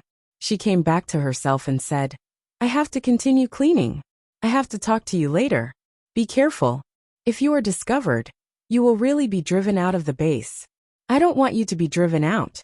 Feng Ling nodded gratefully, and the two hung up the phone. Auntie Jelly sighed, put her cell phone in her pocket, and turned to continue cleaning the canteen. However, at the moment she turned around, she was startled, took a step back, and stared blankly at the man who had returned to the canteen. The tall man was standing 2 meters behind her. His dark and cold eyes were staring at her coldly. It was like an X-ray that no one could avoid, exposing her lies in an instant. Lily, boss. Auntie Jiali's face turned pale, and she clenched the handrail of the cleaner nervously. The man's cold and deep voice suddenly sounded. Who did you give those 2 pieces to? Who disguised as a man and mingled in the base at such a young age? Auntie Jiali's heart beat wildly, feeling that a big secret was about to be revealed because of her. Usually, there would be no one in the canteen at this time. She was used to cleaning here alone, and thought she was alone. She didn't expect that Bosley would come back. From his words, it was clear that he had been listening from the moment she called Feng Ling. What should she do? Who will be driven out of the base after being found out? The man's eyebrows were sharp, and his silent and deep eyes were cold. Auntie Jieli clenched the handrail of the cleaner, and didn't know what to say. He helped Feng Ling hide the truth because he liked that child. It was out of affection, but it was also her duty to tell the truth to the boss of 11 base. After all, she had a stable job in the base for so many years, and relied on the Li family's money to support her. And since Li Nanheng suddenly came back, it was obvious that he had long suspected that those words just now were just for the 2 boys of Team 3 to hear. So Boss Li was protecting Feng Ling's reputation, right? Looking at Auntie Jiali's hesitant expression, Li Nanheng's eyes were cold. Tell me the truth. Auntie Jiali bit her lip, and didn't know whether to say it or not. But Li Nanheng snorted coldly. Is Feng Ling a woman? Although it was a question, it was obviously a very definite answer. There were many doubts about a person, and all kinds of coincidences connected together. When there were too many, it was no longer a coincidence, and the doubts were no longer doubts but conclusive evidence. This. Auntie Jieli was so anxious that her eyes turned red as if she was about to cry. If it weren't for the fact that Boss Li hated lying, she would have knelt down to him and begged him not to drive Feng Ling out of the base. She said with red eyes and trembling voice, Boss, although I only work in the canteen, I think it's the same whether they are male or female, as long as I can.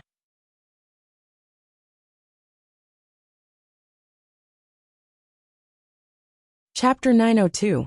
Auntie Jieli didn't want to betray Feng Ling, but Boss was right in front of her. She really couldn't deceive a person who obviously knew the truth as a child. Not only could she not protect Feng Ling, but she might also irritate him. After hesitating for a few seconds, she slowly nodded. Yes. Li Nanheng's eyes were as dark as 2 bottomless pools of ink. Boss, don't blame her. Feng Ling has performed very well in the base for so many years. Except for her gender, she is no different from other boys. And I heard those boys say that they can't beat her. Look, she is so excellent. You can't drive her away just because she is a girl, right? Auntie Jieli tried to persuade him. I know the base has its own rules, but Feng Ling works so hard. I really don't want to see her driven away. Boss, don't blame her. Li Nanhing's face didn't change at all. He just glanced at her indifferently. What's the matter with that thing just now? Auntie Jieli said with red eyes. Feng Ling's period came today, but maybe it was suddenly advanced. She didn't prepare for it. I found the blood, so I gave her 2 pieces. I didn't know she was a girl until today. The more she spoke, the more anxious she became, and in the end, her eyes were full of begging. Don't drive her away, boss. Li Nanheng's eyes were cold, and he suddenly turned around and walked out. Auntie Jieli was about to chase after him, but she saw the man's back was cold and determined. He was tall and had long legs, and now he had walked into the night outside the canteen. What should I do? Auntie Jieli glanced at the phone, wondering if she should inform Feng Ling. But judging from Boss Li's expression just now, if she continued to get involved in this matter, neither she nor Feng Ling would have a good time. And he was obviously going to settle the score with Feng Ling. It was useless for her to inform Boss Li now.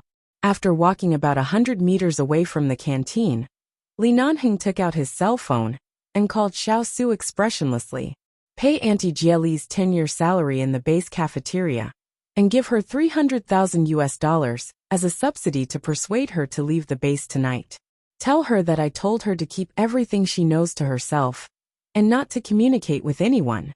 Xiao Su didn't understand. He was about to ask when he heard Li Nanheng's cold voice. You don't need to understand. Just do it. Xiao Su. Okay. The tall and straight man strode across the spacious road of the base. All the suspicious points in his mind were connected together, and his face was so dark that it seemed like ink was about to drip out. From the accidental glimpse in the sauna room of the orphanage, to the inexplicable inability to restrain himself every time, and the scenes in his dreams these days after returning to the base, he actually allowed a woman to repeatedly lie in front of him for so long, watched himself confess his love to her uncontrollably, and watched himself, a man of indomitable spirit, rather admit that he was gay than tell the truth because of this love. When he warned her to be honest again and again, she actually fooled him again and again. How much courage did she have to disguise herself as a man in a place like 11 Base? And who gave her the courage? After being almost discovered by him in the orphanage, she still dared to come to the base and approach him like this? She was really bold. She dared to raise a gun at him and would rather be sent to Roger's Pass than tell the truth. Okay. Very good. He walked back to the residence he shared with Feng Ling. When he passed downstairs, Kay and Tam were sitting outside smoking. Seeing Li Nanheng coming back from outside, they immediately stood up one by one and greeted him. Hello, boss. Li Nanheng didn't even respond and walked straight in. Kay turned to look at Tam in surprise. Did I see it wrong? Boss looked like he was going to take revenge. Tam. I think so too, Kay. Who is he going to take revenge on? Tam pointed up. Probably maybe. Except for the few of us outside. There is only Feng Ling inside, right? Feng Ling hadn't gone to take a shower yet. She was a little upset because of what Auntie Jieli said just now. Many of the people in Team 3 liked to make trouble for her because they were not convinced. She didn't know if the sanitary pad incident would cause any trouble. Just as she changed the black trousers stained with a little blood, put on another clean pair of trousers, and was about to take off her uniform jacket, she suddenly heard footsteps outside the door. Then the man outside didn't knock on the door but said coldly, "Open the door." As soon as she heard Li Nanheng's voice, Feng Ling paused and turned to look at the door. Although she didn't want to see him, and had been hiding in the base for so many days, he was still her boss, and he lived next door to her. It was so late. If he had nothing to do, he wouldn't suddenly come here. But she didn't quite understand why her eyelids were twitching. She walked over, hesitated for a moment, and opened the door. The moment the man opened the door, his eyes fell on her face, and his calm eyes soon made her realize the danger. Especially when the man caught a glimpse of the trousers she had thrown in the basket in front of the bathroom door. His eyes were indescribably deep. Feng Ling's expression didn't change, and her tone was calm and indifferent. "Boss, it's so late. What's the matter?" Li Nanheng didn't know how strong his willpower was to restrain his urge to strip her and said, "Go to my room and sort out the recent information on the computer. Type out the numbers and save it on the computer desktop." His voice was light and light, neither too loud nor too soft, but she could hear every word clearly. She could even feel the coldness in his words. This was indeed the job she had promised before. Feng Ling didn't suspect anything, walked out of her room, and walked quickly to the next door. After Feng Ling walked out, Li Nanheng stood in front of the door, looked at the room that was still clean and simple without any trace of a woman, and walked in. He walked to the bed and glanced at the black suitcase under the bed. He had seen her put this suitcase under the bed more than once. It was the same when they were on the snow mountain. A dream that he was not sure about suddenly popped up in his mind. It was so bizarre that he could not figure it out. In the dream, he seemed to have bitten a piece of cloth that was wrapped around her chest and bit it open. What was that strip of cloth? The man's eyes narrowed coldly, and he suddenly kicked the suitcase out from under the bed.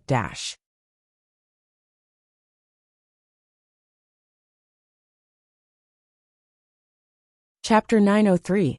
The suitcase was opened. A few clean and flat white breast wrappings were placed in the middle compartment of the suitcase.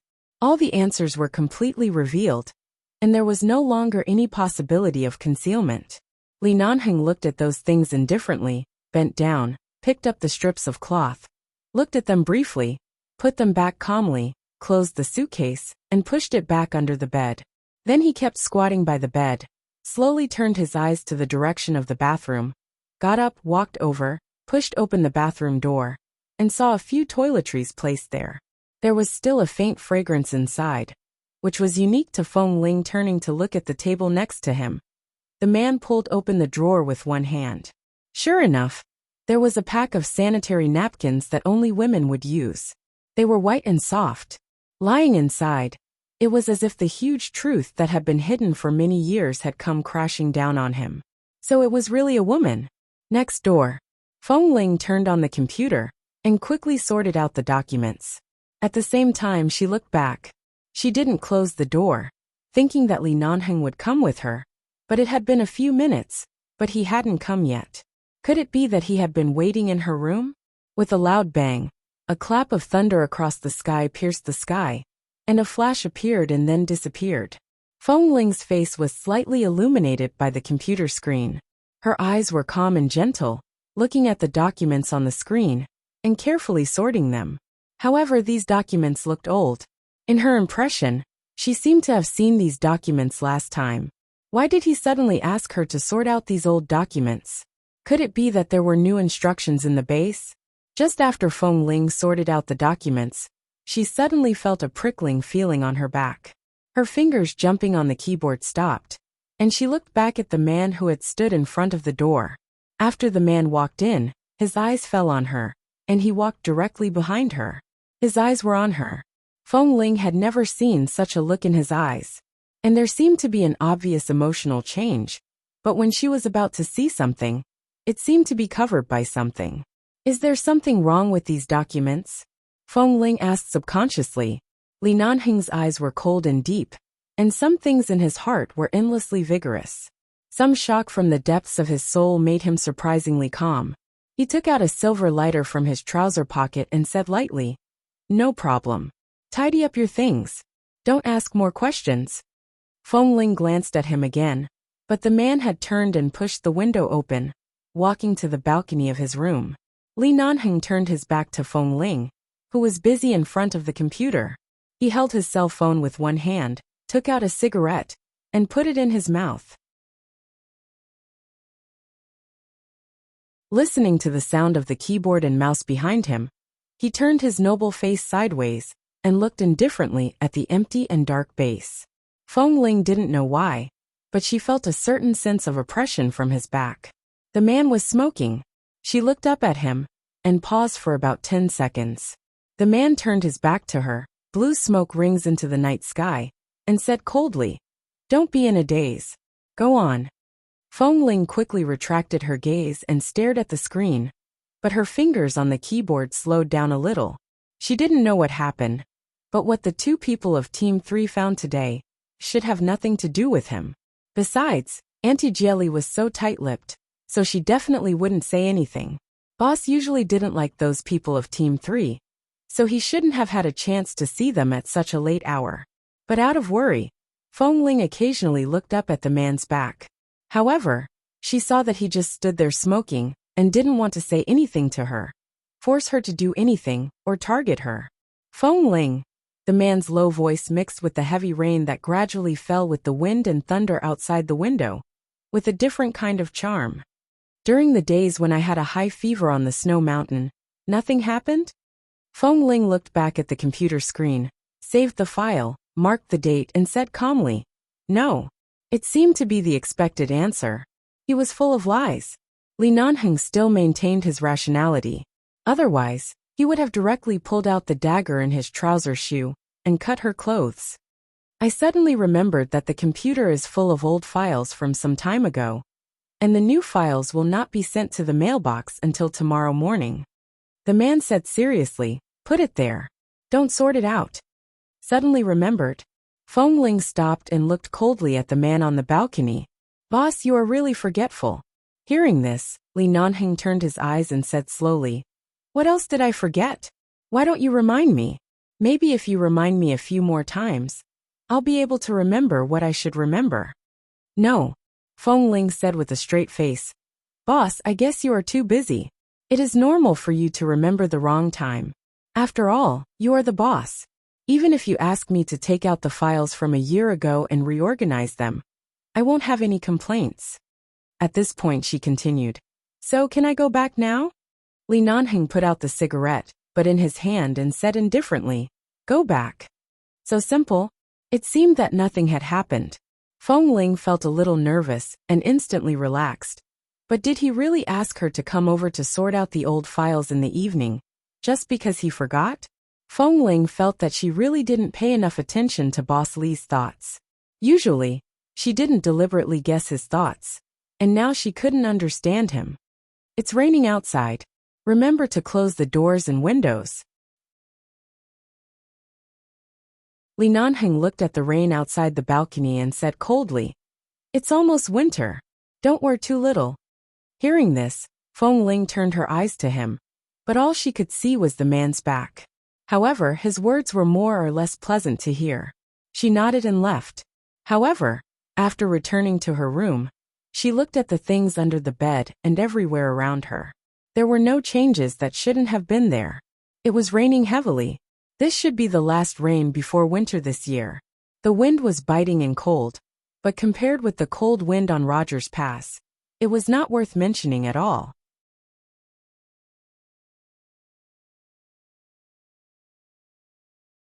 Chapter 904. No one could see Li Nanheng's expression at this time. The rain seemed to be peeping at some unpredictable secrets. It fell on the window quietly as if it didn't exist, but because of the light in the room, it shone brightly. The man's eyes under his black hair were as deep as the sea. From the moment he learned the truth until now, a certain rhythm in his heart, that had been unable to calm down, had still not calmed down, and was still beating at an uncontrollable speed. Even his breathing was a bit agitated. It turned out to be her, the bold little girl who jumped into his bathtub when he was an orphan, and dared to get rid of their people and cars in a jungle when he was tracking her. She successfully escaped from the jungle, and even left a provocative signal on the other side of the river. He knew that all kinds of coincidences couldn't be just a coincidence, but she was so fast and fierce that she didn't look like a girl at all. A thin little boy just wanted to stay in the base, and he didn't need too much care and attention. But as time went by, even he didn't know when he began to be attracted to her. The light in the window next door was dim, but a few minutes later, the curtains were suddenly drawn. The people inside couldn't be seen, but in the blurry light on the curtains he could see the boy. No, the girl was taking off her coat, and then she didn't continue to take it off, but walked straight into the bathroom. Seeing this scene, Li Nanheng suddenly touched the corner of his mouth with the tip of his tongue, and no one could understand the emotions in his eyes. Only the unlit cigarette that was crushed in his hand could feel his impulse to strangle someone at any time. The base archives room. The door was suddenly opened, and the member who was on duty in the archives room woke up with a start. He stood up abruptly by the small window and saw that the person who came was Bosley. He immediately came up in surprise. Bosley? The tall man held a black umbrella in his hand, and the umbrella was dripping water. After entering the door, he said directly, "Give me the information of Feng Ling and the sniper team, including the information when she entered the base, and the updated level information every year." The member of the archives room froze for a moment. All. The man's eyes were dark. All right. Under normal circumstances, the files of the members of the base could not be taken out casually. However, since the person who came was Bosley, it was a different story. In any case, Bosley was in charge of the sniper team. It was likely that he had something to do. It was likely that he wanted to raise Feng Ling's training level. Not long after, with the information in hand, the man put the information into a waterproof file bag, turned around, and walked out of the archive room with a black umbrella. After returning to his residence, Li Nanheng lit another cigarette, but still did not smoke it.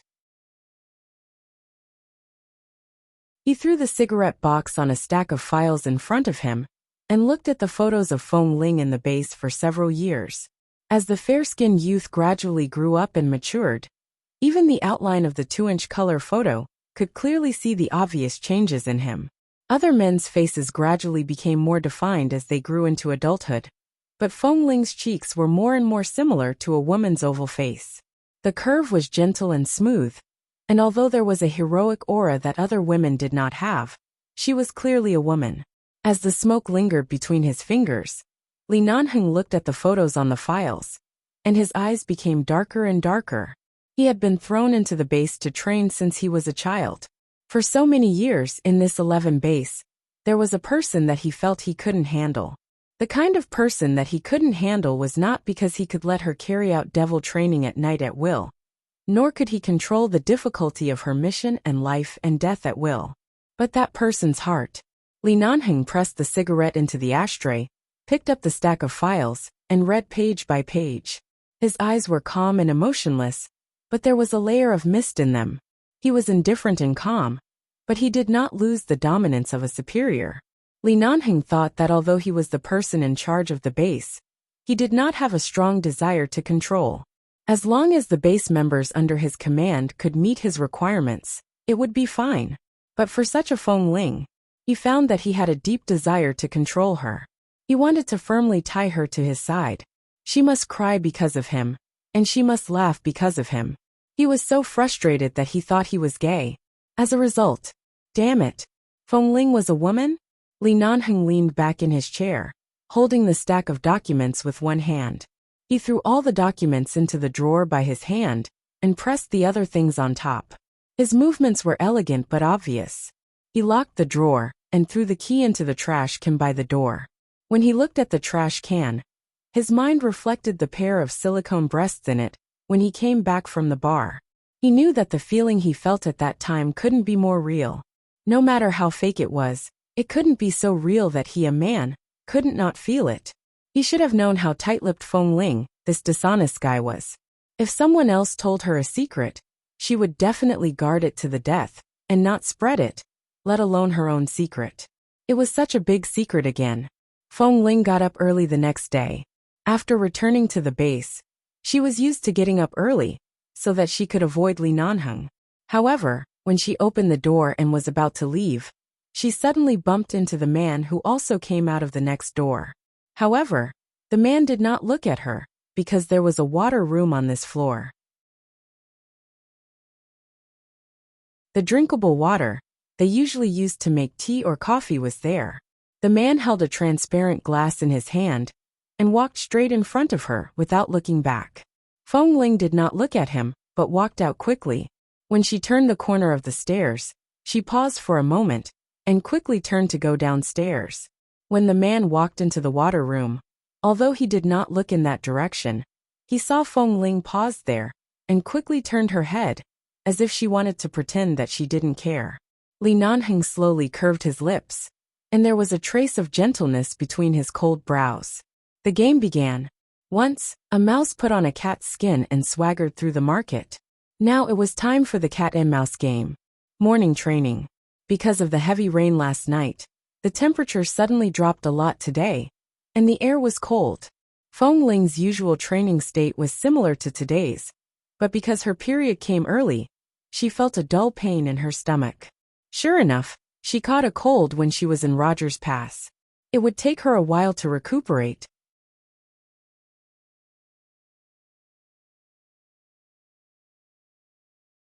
Chapter 905. Feng Ling shook her head. I'm fine. My stomach doesn't feel well.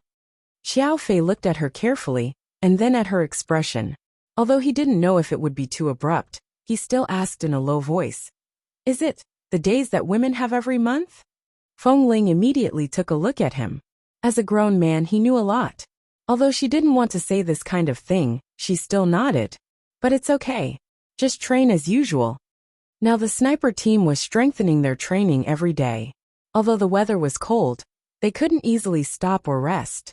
After all, the United Nations and the US military were going to send all kinds of big shots here soon, especially to investigate the situation of the sniper team.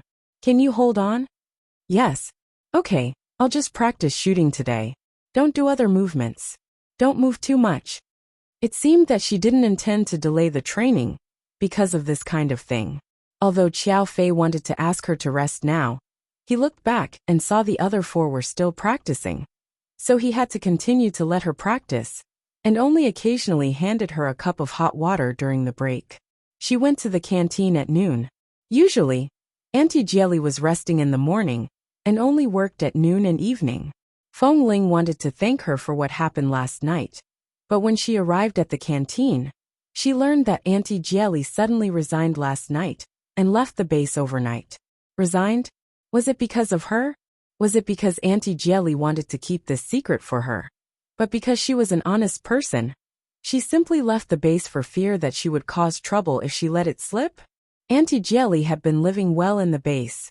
If her secret hadn't been accidentally discovered by Auntie Jelly, how could things have developed to this point? Feng Ling couldn't eat much for lunch. She kept thinking about this matter. While others were still eating, she got up and went out to call Auntie Jelly. But after getting through, Auntie Jelly said that her phone had been turned off. Feng Ling was not reconciled. She was afraid that Auntie Jelly left because of something else, so she went back to the canteen to ask other staff and chefs. But no one could tell her the reason. They only said that Auntie Jelly packed up and left last night. She didn't say anything when she left, but she seemed to be very calm. She didn't seem to be angry or aggrieved. She didn't seem to have anything difficult to say. After packing up, she left without saying anything. This matter suddenly became a big stone in Feng Ling's heart. She had been absent-minded during the afternoon training, and didn't sleep well at night. When he woke up the next day, his stomach did not hurt as much as yesterday, but there was still some vague pain. Moreover, his physical strength would not be as good as usual during these few days of the month, so he would feel tired easily. When they went for morning training, Xiao Fei probably already had an idea of what to do. He let them do some simple warm-up exercises with small movements, and then they continued to practice their shooting. They didn't do any exercises that were too big. During the break, Xiao Fei handed her a glass of water just like yesterday. Since yesterday afternoon, not only did you look bad, but you also seem to be in a bad mood. If there's anything, just say it. I'll help you solve it. Don't be alone. Feng Ling took the water. Nothing. It's just that Auntie Jelly suddenly left. It's hard for me to eat the food she cooks in the future. Xiao Fei immediately burst into laughter and raised his hand to rub her head. You don't look like a foodie. Don't you usually eat whatever you want? Now you are picky. How can you be so sad that an auntie of the canteen left? Feng Ling paused when Xiao Fei rubbed her head. She just glanced at him and didn't say anything. Li Nanheng, who went out to deal with a small case with the police yesterday and came back today, saw this scene when he passed by the entrance of the sniper team training camp. The man was wearing a white shirt and black trousers, but he wasn't wearing a suit jacket. Instead, he was wearing a black combat jacket.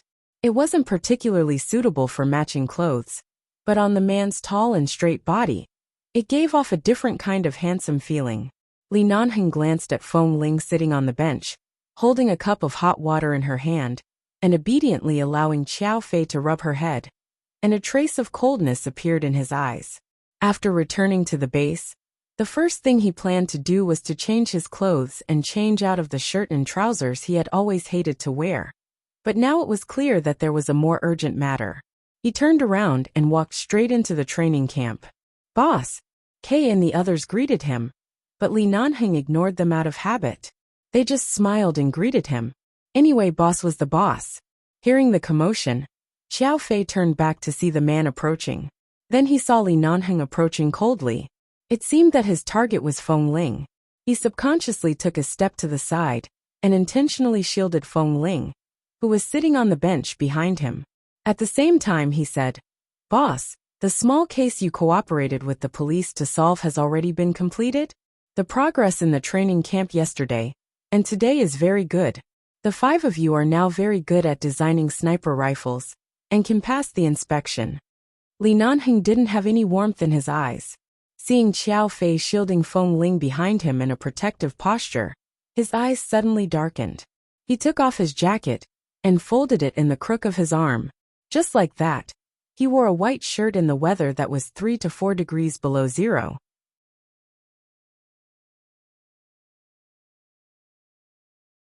He then casually pulled open a few exquisite and expensive buttons on the collar of his shirt, but the temperature in his eyes was frighteningly cold. Although her sight was blocked by Qiao Fei, the surrounding air seemed to be several degrees lower, and Feng Ling could feel it. She held the glass cup in her hand, but her stomach was not very comfortable. If she could avoid provoking him, she'd better not provoke him. Anyway, Qiao Fei was standing in front of her, and it was useless for her to ask Qiao Fei to leave now. "It's so cold that you have to sit on the training ground and drink hot water?" Li Nanheng looked at Qiao Fei's face, but his voice was obviously speaking to the people behind him. Without waiting for Feng Ling to explain, Qiao Fei directly said, "Boss, the temperature has dropped in the past 2 days. There will be an important examination soon. We can't let them catch a cold or fall sick. I specially placed the thermos here, so that they can drink more hot water." "Really? Why don't the others have hot water in their cups?" Li Nanheng glanced at the hot water on Feng Ling's cup, and then coldly looked at the cups in the hands of the others. But when he turned back, looking at the hot water on the cup, thinking of her special situation in recent days, he instantly understood why she had to drink hot water these days. You're tuning in to the Li Mei's Wuxia Whispers YouTube channel. We're so grateful for your support, and don't forget to subscribe to join us on this incredible journey through captivating stories. Your generosity through donations truly makes a world of difference, as it's the primary source of revenue that allows me to expand and enhance this channel for you. Thank you from the bottom of my heart for being a part of this adventure.